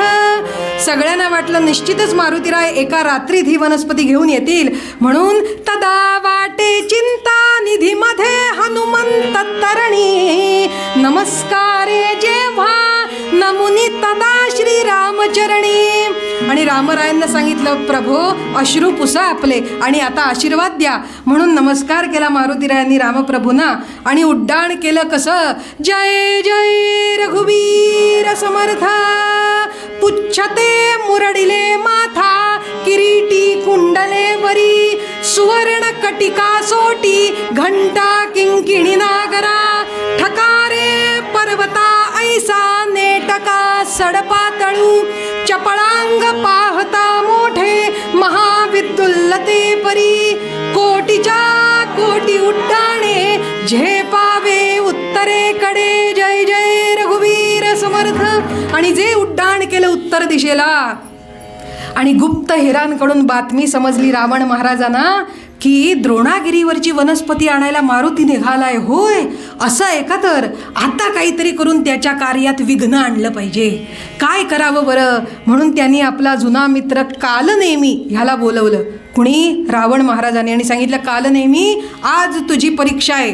तू मारुतीचा मार्ग अडवायचास, त्याला द्रोणागिरीपर्यंत जाऊ द्यायचं नाहीस. त्यावर कालनेमी काय म्हणाला, प्रभो मी जर मारुतीच्या मार्गात आडवा गेलो तर मी कायमचा आडवा झालो म्हणून समजा. रावण महाराज म्हणाले, तुला हे कार्य करावंच लागेल. कालनेमी म्हणाला, नाही नाही हे काय जमणार नाही. अहो कुठे तो मारुती आणि त्याचा मार्ग कसा अडवणार. ते तू बघ, छळ कपट काहीतरी कर आणि त्याचा मार्ग अडव. त्याचा मार्ग अडवायला उपाय म्हणजे रामनाम आहे, रामनाम. ते जर घेतलंस ना तर तो थांबेल. कालनेमी म्हणाला, बहुतेक आजच माझा मृत्यू मारुतीच्या हातून लिहिलेला दिसतो. रावण महाराज म्हणाले, तूच ठरव, मारुतीच्या हातून मरायचं आहे का माझ्या हातून मरतूस. नाही म्हणाले, तो मृत्यू श्रेयस्कर आहे. म्हणून कालनेमी निघाला कसा, त्यानं जटा दाढी वेश मेकअप केलं. सगळं ब्युटी पार्लरमधून मेकअप करतात ना तसा सगळा मेक ओव्हर केला. संन्याशाची वस्त्र घातली, भगवी वस्त्र घातली, हातात चिपळ्या झांज वगैरे घेतलं आणि मारुतीरायांच्या आधी जाऊन तिथं मध्ये एक कुटी अशी मायावी कुटी निर्माण केली. फळ फळावळ बगीचा सरोवर असं सगळं मायावी राक्षसांच्या मायिक शक्तीनं निर्माण केलं आणि तिथे जाऊन बसला. आणि मध्यरात्र होत आली आहे. बराच वेळ गेला. मारुतीराय अंतराळात उडतायत आणि किंचितशी तहान लागली. आणि इतक्यात श्रीराम जय राम जय जय राम, श्रीराम जय राम जय जय राम. मारुतीरायांच्या कानी त्या रामनामाचा स्वर आला आणि मारुतीराय म्हणतात, हे काय, इथे रामनाम कोण घेत आहे. खाली पाहतो तर एक साधू कोणीतरी बसलेला दिसलोय. आणि हा साधू रामनाम घेत होता. कसा घेत होता? एक डोळा बंद एक डोळा उघडा असं करून मारुतीरायांकडे बघत होता आणि श्रीराम जय राम असं म्हणत होता. श्रीराम जय राम श्रीराम जय राम. मारुतीराय म्हणाले इथे जरा वेळ थांबावं, कारण इतक्या घाईत आहेत, इतक्या गडबडीत आहेत, सूर्योदयाच्या आत वनस्पती आणायचे तरी सुद्धा रामनाम ऐकल्यानंतर मारुतीराय तिथं थांबतातच. हे कालनेमीनं ओळखून रामनाम घ्यायला सुरुवात केली आणि मारुतीराय तिथं आले आणि म्हणाले वा वा वा वा, तुम्ही रामनाम घेताय, ह्यापेक्षा श्रेयस करते काय? मी रामकार्याला निघालो आणि तुमचं रामनाम कानी पडलं. वा वा, कान अगदी पवित्र झाले. इतक्यात त्यांनी विचारलं त्या साधू महाराजांनी, कोठून येणे पुढे कोठे जाणे, येथे विसावा क्षण मात्र घेणे.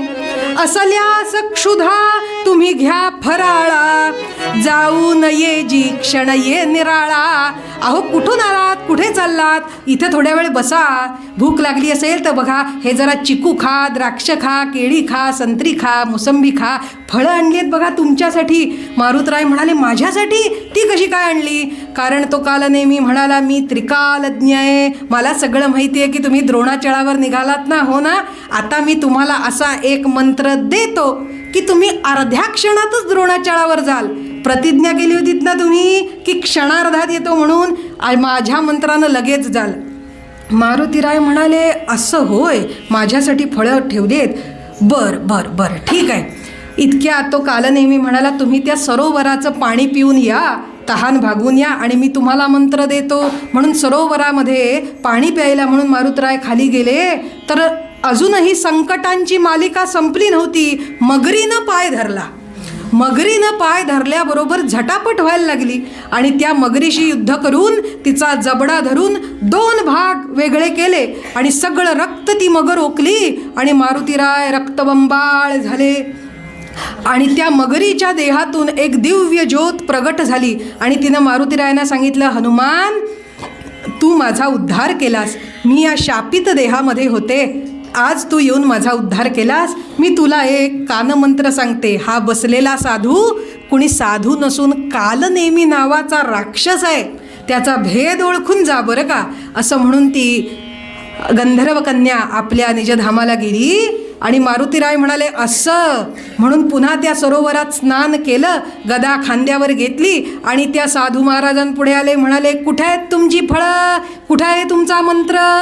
ते म्हणाले तुम्ही इतक्यात आलात, अहो त्या मगरीनं तुम्हाला काही केलं नाही का? मगरीपासून वाचून कसे आलात?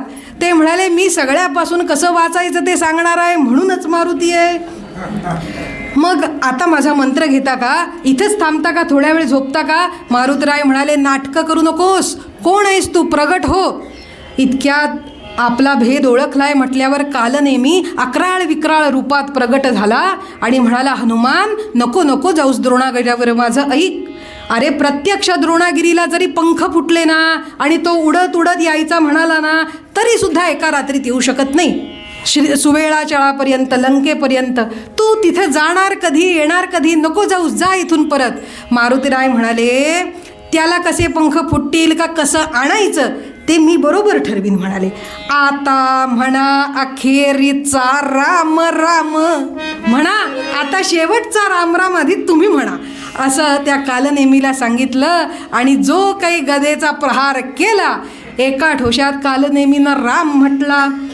आणि मग मारुतीरायांनी पुन्हा ती आपली पुच्छा, ती शेंडी, आपली शेपटी पुन्हा गुंडाळली मस्तकाला आणि उड्डाण केलं. ते थेट उतरले द्रोणागिरीवरती आणि द्रोणागिरीवरती आल्यानंतर पाहतात तो सगळीकडे दिव्य वनस्पतींचा प्रकाश होता, दिव्य गंध होता. आता इथली संजीवनी कशी बरं ओळखायची, आता इथे कसं बरं ओळखायचं, आता ह्या गिरीवर आला, द्रोणागिरीला प्रार्थना करूया. म्हणून मारुतीराय आले आणि ते काही प्रार्थना करायच्या आत सगळ्या दिव्य वनस्पती लुप्त झाल्या. आता इथे वनस्पती कशी मिळणार, त्याचा एकमेव आधार हा द्रोणागिरीचा आहे. म्हणून द्रोणागिरीला म्हणाले हे गिरीवरा, हे द्रोणागिरी कृपा करा, दशरथात्मज पुत्र लक्ष्मण याला तुमच्या शक्तीची गरज आहे, इथल्या काही पानांची फक्त गरज आहे, ती शक्ती तुमच्याजवळ आहे तेवढी द्या, मला कृपा करून संजीवनीची प्राप्ती करून द्या. पण द्रोणागिरी मनुष्यवाणीनं म्हणायला लागला, कोणाचा हा राम, कोण कुठला तो कोण लक्ष्मण, मी कोणाला ओळखत नाही, असे यक्ष राक्षस की क्षत्रिय की ब्राह्मण, तरी वल्लींचे एक पान इथले अप्राप्य देवा नरा, यासाठी अगदीच नाव तुहीचे सोडून दे वानरा. अरे देवांना आणि नरांना सुद्धा इथलं एक पान मिळणार नाही, तर वानरा तू हिचं नाव घेऊ नकोस. इतकी संकट पार करत करत करत इतक्या शत्रूंना तुडवत तुडवत इथपर्यंत आलो, आणि आता हा द्रोणागिरी विनंती केल्यानंतर अहंकारानं बोलतो. हे ऐकल्यानंतर मारुतीरायांना जो राग आला, आणि इतका राग आला की त्याने अगडबंब रूप धारण केलं आणि म्हणाले, मंदमती मलिन मूढ निर्दया पाषाणा. एक ताला, निर्दया पाषाणा, मंदमती मलिन मूढ निर्दया पाषाणा, नाही चले माझे पुढे तुझ्या बाता बहाणा, नाही चले माझे पुढे तुझ्या बाता बहाणा, पायींच्या पायी असो असो त्या बहाणा, वाट पाहे उशीर होय माझा राम राणा, मंदमती मलिन मूढ निर्दया पाषाणा, मंदमती मलिन मूढ निर्दया पाषाणा, मंदमती मलिन मूढ निर्दया पाषाणा. आणि इतकं सुंदर वर्णन आहे. त्या मारुतीरायांना राग कसा आला. बिघडली बहुरुद्र प्रकृती, बिघडली बहुरुद्र प्रकृती, उग्र रूप ते कुंकुमाकृती, उग्र रूप ते कुंकुमाकृती, भ्रुकटी वदनू ऊर्ध्व सरकली, पुच्छ अपटिता भूमी तरकली, विधळी लांगुळे वेष्टने तिने, तृण आरोपिती जे विवेष्टुने, तृण आरोपिती जे विवेष्टुने, तृण आरोपिती जे विवेष्टुने. हो, बिघडली बहुरुद्र प्रकृती. राग आला आणि ते पुच्छ द्रोणागिरी पर्वताच्या भोवती असं गोल दोनदा गुंडाळलं आणि जोरात हिसका दिला. जोरात हिसका दिल्याबरोबर तडाड तड तड तड तड तड तड तड तड तड तड तड तड तड असा आवाज झाला. हा आवाज कसला होता, तर ज्याप्रमाणे वृक्षाची मुळं भूमीच्या आत असतात की नाही, तशी पर्वताची मुळं जी भूमीच्या आत होती तीच तुटली.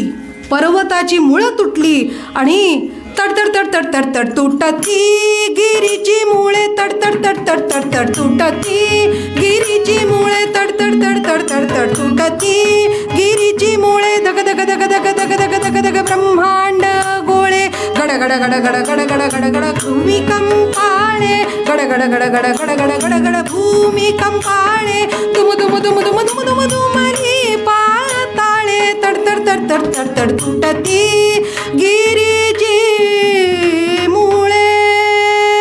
आणि गिरीची मुळच तुटली.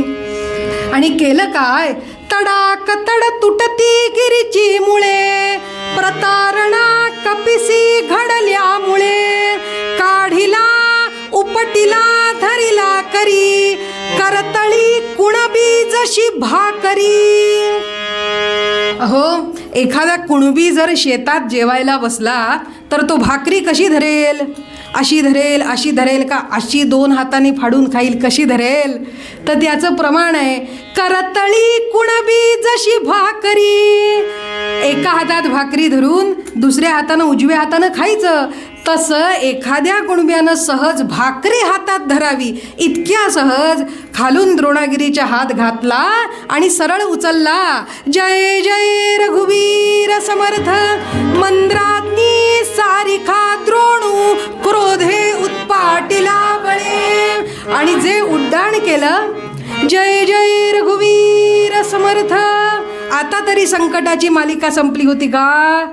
तर अयोध्येवरून उडत उडत उडत येताना राजा भरताला दुःस्वप्न पडलं की काहीतरी संकट माझ्या रामरायावर येतंय की काय. म्हणून तो आकाशात पाहायला आला तर कोणीतरी हा पर्वत माझ्या रामरायाच्या अंगावर टाकायला घेऊन जात आहे, असं दुःस्वप्न पडल्यामुळे राजा भरतानं बाण मारला, जो मारुतीरायांच्या मनगटाला लागला. आणि एकीकडे द्रोणागिरी पर्वत आणि एकीकडे मारुतीराय कोसळले भूमीवर. श्रीराम जय जय राम नाम घेतायत, मूर्छना आली. नाम घेतायत हे साधू पुरुष कोण आहेत? मी त्यांना न ओळखता बाण मारला. अरे रे, माझी चूक तर झाली नाही ना, असं राजा भरताला वाटलं. आणि त्यानं जवळ येऊन सांगितलं, कोण आहेस तू? सांग ना, तुझी मूर्छा सोड ना. पण मारुतीरायांची मूर्छा काही सुटेना. मग इतक्यात राजा भरत म्हणाले की हे साधू पुरुषा, तू ज्याचं नाव घेतोयस त्या रामाची तुला शपथ आहे, आता तरी उठ. रामरायांची शपथ घातल्यावर मारुतीराय ताडकन उठून उभे राहिले आणि म्हणाले, कुठे आहे तो द्रोणागिरी? इतक्यात राजा भरताला सगळा वृत्तांत सांगितला आणि राजा भरत रडू लागला. म्हणाला, काय काय दुःख भोगतायत माझे हे बंधू त्या वनवासामध्ये, आणि इतक्या ह्या तुमच्या महत् कार्यामध्ये मी बाधा आणली हो बाण मारून. छे छे छे, मी हे काय केलं? इतक्यात मारुतराय म्हणाले, तुम्ही आता काही शोक करू नका, मला लवकर जाऊ द्या, नाहीतर सूर्योदयाच्या आत गेलो नाही ना तर तिकडे लक्ष्मणांचे प्राण जातील. पण राजा भरताला असा राग आला, हातात धनुष्यबाण होताच.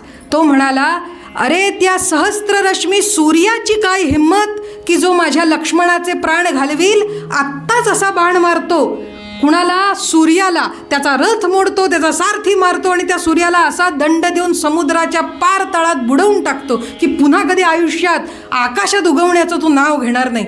माझ्या लक्ष्मणाचे प्राण घ्यायला निघाला का हा सूर्य? असं म्हणून भरत आपला संताप व्यक्त करू लागला. इतक्यात मारुतराय म्हणाले, महाराज भरत, इतकी शिक्षा त्या सूर्य महाराजांना द्यायची काय गरज? रामरायांच्या नामामध्ये आणि कृपेमध्ये इतकं सामर्थ्य आहे की या क्षणीसुद्धा मी आता उडून पुन्हा सुवेळाचळावर निश्चित पोहोचेन, तुम्ही चिंता करू नका. असं म्हणून पुन्हा मारुतीराय उठले. जय जय रघुवीर समर्थ. हातात तो पर्वत घेतलेला आहे आणि उडत उडत उडत उडत येत आहेत. रात्र सरत आली आणि इकडे सगळे वानर सैनिक आकाशामध्ये उभे राहून बघता बघता बघता काही जण दमले, ते काही खाली बसले. म्हणाले, उभं राहून काय होणार, आता बसून वाट बघूया. म्हणून काही जण खाली बसले, काही जण डोंगराच्या अगदी पार टोकावर जाऊन बघतायत, काही जण झाडाच्या शेंड्यावरून बघतायत, आले का आले का आले का. बरं, काही सगळेच काही अगदी होते असं नाही, काही जण असे सामान्यही होते. ते म्हणाले, आय आय आय कंटाळा आला हो, रात्रभर वाट बघतोय, रात्रभर कधी येणार हा मारुती, कधी येणार. काही चर्चा करतायत. एक जण म्हणाला, मी तुम्हाला सांगतोच, म्हणाले, मारुतीचं कार्य आहे ना ते, वनस्पतीची जर 4 पानं हवी असतील ना तर हा 5, 6, 10 फांद्या घेऊन येईल बघा, मी सांगतोय, लक्षात ठेवा. दुसरा म्हणाला, छे, अरे हा काय सांगतो 5, 6 फांद्या, ते बलभीमाचं कार्य आहे, अख्खच्या अख्खं संजीवनी वनस्पतीचं झाड उपटून आणतील की नाही बघा. तिसरा एक म्हणाला, झाड आणतील का, छे छे, 2-3 झाडं ह्या खांद्यावर, 2-3 झाडं त्या खांद्यावर असे घेऊन येतील ते, बघाच आता तुम्ही कसं आता भाजी आणायला गेल्यानंतर कढीपत्त्याच्या फांद्या घेऊन येता की नाही, अशा ती 4 पानं लागतात, पण आणताना केवढं आणतो आपण, तसं म्हणाले हे भरपूरच आणतील. इतक्यात एक जण जो धावत धावत धावत धावत झाडाच्या शेंड्यावरून सरसर सरसर खाली उतरला आणि म्हणाला, ब ब ब ब ब ब ब ब ब ब ब ब ब. अरे काय झालं, बोल तरी. तो वानर सांगू लागला, पान नव्हे, झाड नव्हे, फांदी नव्हे, अख्खा पर्वतच घेऊन आले, महारुद्र हनुमान की. आणि आकाशामध्ये उडत उडत उडत तो एका हातात पर्वत घेऊन येणारे मारुतीराय पाहताना रामप्रभूंना अश्रू अनावर झाले आणि रामप्रभू रडत रडत रडत त्या मारुतीरायांकडे पाहतायत आणि म्हणाले, हा काही पर्वत नाही घेऊन आला, हा माझ्या लक्ष्मणाचे जाणारे प्राण घेऊन आलेला आहे. कसा घेऊन आला? भीमरूपी महारुद्रा वज्र हनुमान मारुती, वनारी अंजनी सुता रामदूता प्रभंजना, महाबळी प्राणदाता सकळा उठवी बळे. जय जय रघुवीर समर्थ. आणि तो पर्वत तिथं आणून खाली ठेवला आणि धावत धावत मारुतराय समोर आले. त्यांनी हात जोडले आणि रामप्रभूंना म्हणाले, प्रभो, मी सूर्योदयाच्या आत वल्ली आणण्याचा प्रयत्न केलाय, आता ह्या पर्वतावरून आवश्यक ती वनस्पती घेऊन उपचार करावेत असं सुषेण वैद्यांना सांगितलं. इतक्यात महाराज सुग्रीव म्हणाले, कुठे आहे ती वल्ली, कुठे ती संजीवनी वनस्पती, आत्ता पर्वतावर चढून काढतो. इतक्यात सुषेण वैद्य म्हणाले, महाराज थोडं शांत. ती काही ओरबाडून घेण्याची वस्तू नव्हे, ती प्रकृतीची देणगी आहे आणि त्यावर आपला अधिकार नाही, आपण तिला प्रार्थनाच करूया बरं का. म्हणून सुषेण वैद्यांनी प्रार्थना करायला सुरुवात केली. हे माता संजीवनी, माझ्या या रुग्णाला आरोग्य प्रदान कर. तुझ्या पानांमध्ये जो रस आहे त्यातील काही पानं आणि थोडा रस तेवढा त्याला पाज आणि तूच आज त्याला उठव. तू प्राणदायिनी हो ना हे माता, तू कृपादायिनी हो ना. हे धर्माचं कार्य आहे. तूच आम्हाला सहाय्य झालीस तरच हे कार्य शक्य आहे आई. त्यामुळे तुला हा धन्वंतरी उपासक वैद्यराज सुषेण प्रार्थना करतो. म्हणून अशी ओंझळ पुढे केली आणि ओंझळ पुढे केल्याबरोबर संजीवनीची काही पानं सुषेण वैद्यांच्या ओंझळीत येऊन पडली आणि सुषेण वैद्यांनी धावत जाऊन आपल्या घरामध्ये पाट्या वरवंट्यावरती वाटली, खलबत्त्यात कुटली आणि त्याचा रस काढला. आता कळलं का घरासकटच का आणलं होतं? नाही तर नुसते वैद्यराज आले असते ते अहो माझा पाटा तिकडं राहिला, पुन्हा तिकडं जा. म्हणून मारुतीरायांनी येतानाच कसं घरासकट आणलं त्यांना. तो रस काढला, एका पात्रात घेतला, पळी घेतली आणि धावत धावत धावत धावत लक्ष्मण महाराजांजवळ आले आणि एक पळी रस घातला, दुसरी पळी घातली आणि तिसरी पळी मुखात गेल्याबरोबर प्राण जागृत व्हायला लागले. प्राणसंचार झाला आणि लक्ष्मण महाराजांनी जणू काही झोपेतून उठताना डोळे उघडावे इतक्या अलगद डोळे उघडले आणि ताड दिशी ते उठून उभे राहिले. म्हणाले, कुठे आहे तो धनुष्य, कुठे आहे माझा बाण आणि कुठे आहे तो इंद्रजित? काय म्हणाले उठता क्षणी? कुठे आहे धनुष्य आणि कुठे आहे बाण? असं म्हटल्यावर रामप्रभूंनी लगेच त्यांच्या हातात धनुष्य दिला. कारण अहोरात्र लक्ष्मणांनी आपल्या खांद्यावरून धनुष्य कधीच बाजूला केलेला नाही. धनुष्य दिला आणि रामप्रभू रडत रडत म्हणाले, हो हो लक्ष्मणा, अरे युद्ध कधी करता येईल, जिंकता येईल, पण आज या अपार मोठ्या संकटातून आपण वाचलो, तू वाचलास याचा मला खूप आनंद झाला लक्ष्मणा. खरोखरीच एवढं मोठं संकट आलं होतं की ते आता शब्दानं सांगता येणार नाही. इतक्यात लक्ष्मण महाराज म्हणाले, खूप मोठं संकट आलं होतं, असं काय झालं होतं आणि यातून आपली सुटका कुणी केली? आणि रामप्रभू स्वतः स्वामी आहेत पण सांगतायत, माझी सुटका करणारा माझा कैवारी, कैवारी हनुमान आमुचा कैवारी हनुमान. द्रोणागिरी करी घेऊनी आला,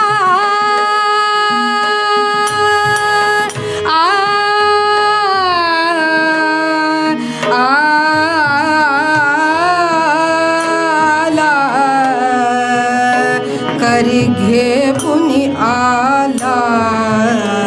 द्रोणागिरी करी घेऊनी आला, लक्ष्मण प्राण निधान अमुचा कैवारी कैवारी कैवारी हनुमान अमुचा कैवारी हनुमान अमुचा कैवारी हनुमान अमुचा कैवारी हनुमान अमुचा कैवारी हनुमान. श्रोते हो, झालेली कीर्तन सेवा आमचे दोन्ही साथीदार यांच्यासह सर्व श्रोतृवृंदासह सर्व आयोजक मंडळी या सर्वांच्यासह सर्व सेवेकरी नामधारक सर्वांच्या वतीनं श्री महाराजांच्या चरणकमली अर्पण करूया. जय जय रघुवीर समर्थ. हेची दान दे. झाले कीर्तन शेवट गोड करा, कीर्तन रंगी वाजवा करटाळी, नाम घोषे पातता भोळे, येथून कल्याण साम्राज्य सभ्य राशी, अवघे उठा ओवाळा राघोबासी, अवघे उठा ओवाळा मारुती. झाले कीर्तन शेवट गोड करा, मनी धरा श्री जानकीच्या भरा.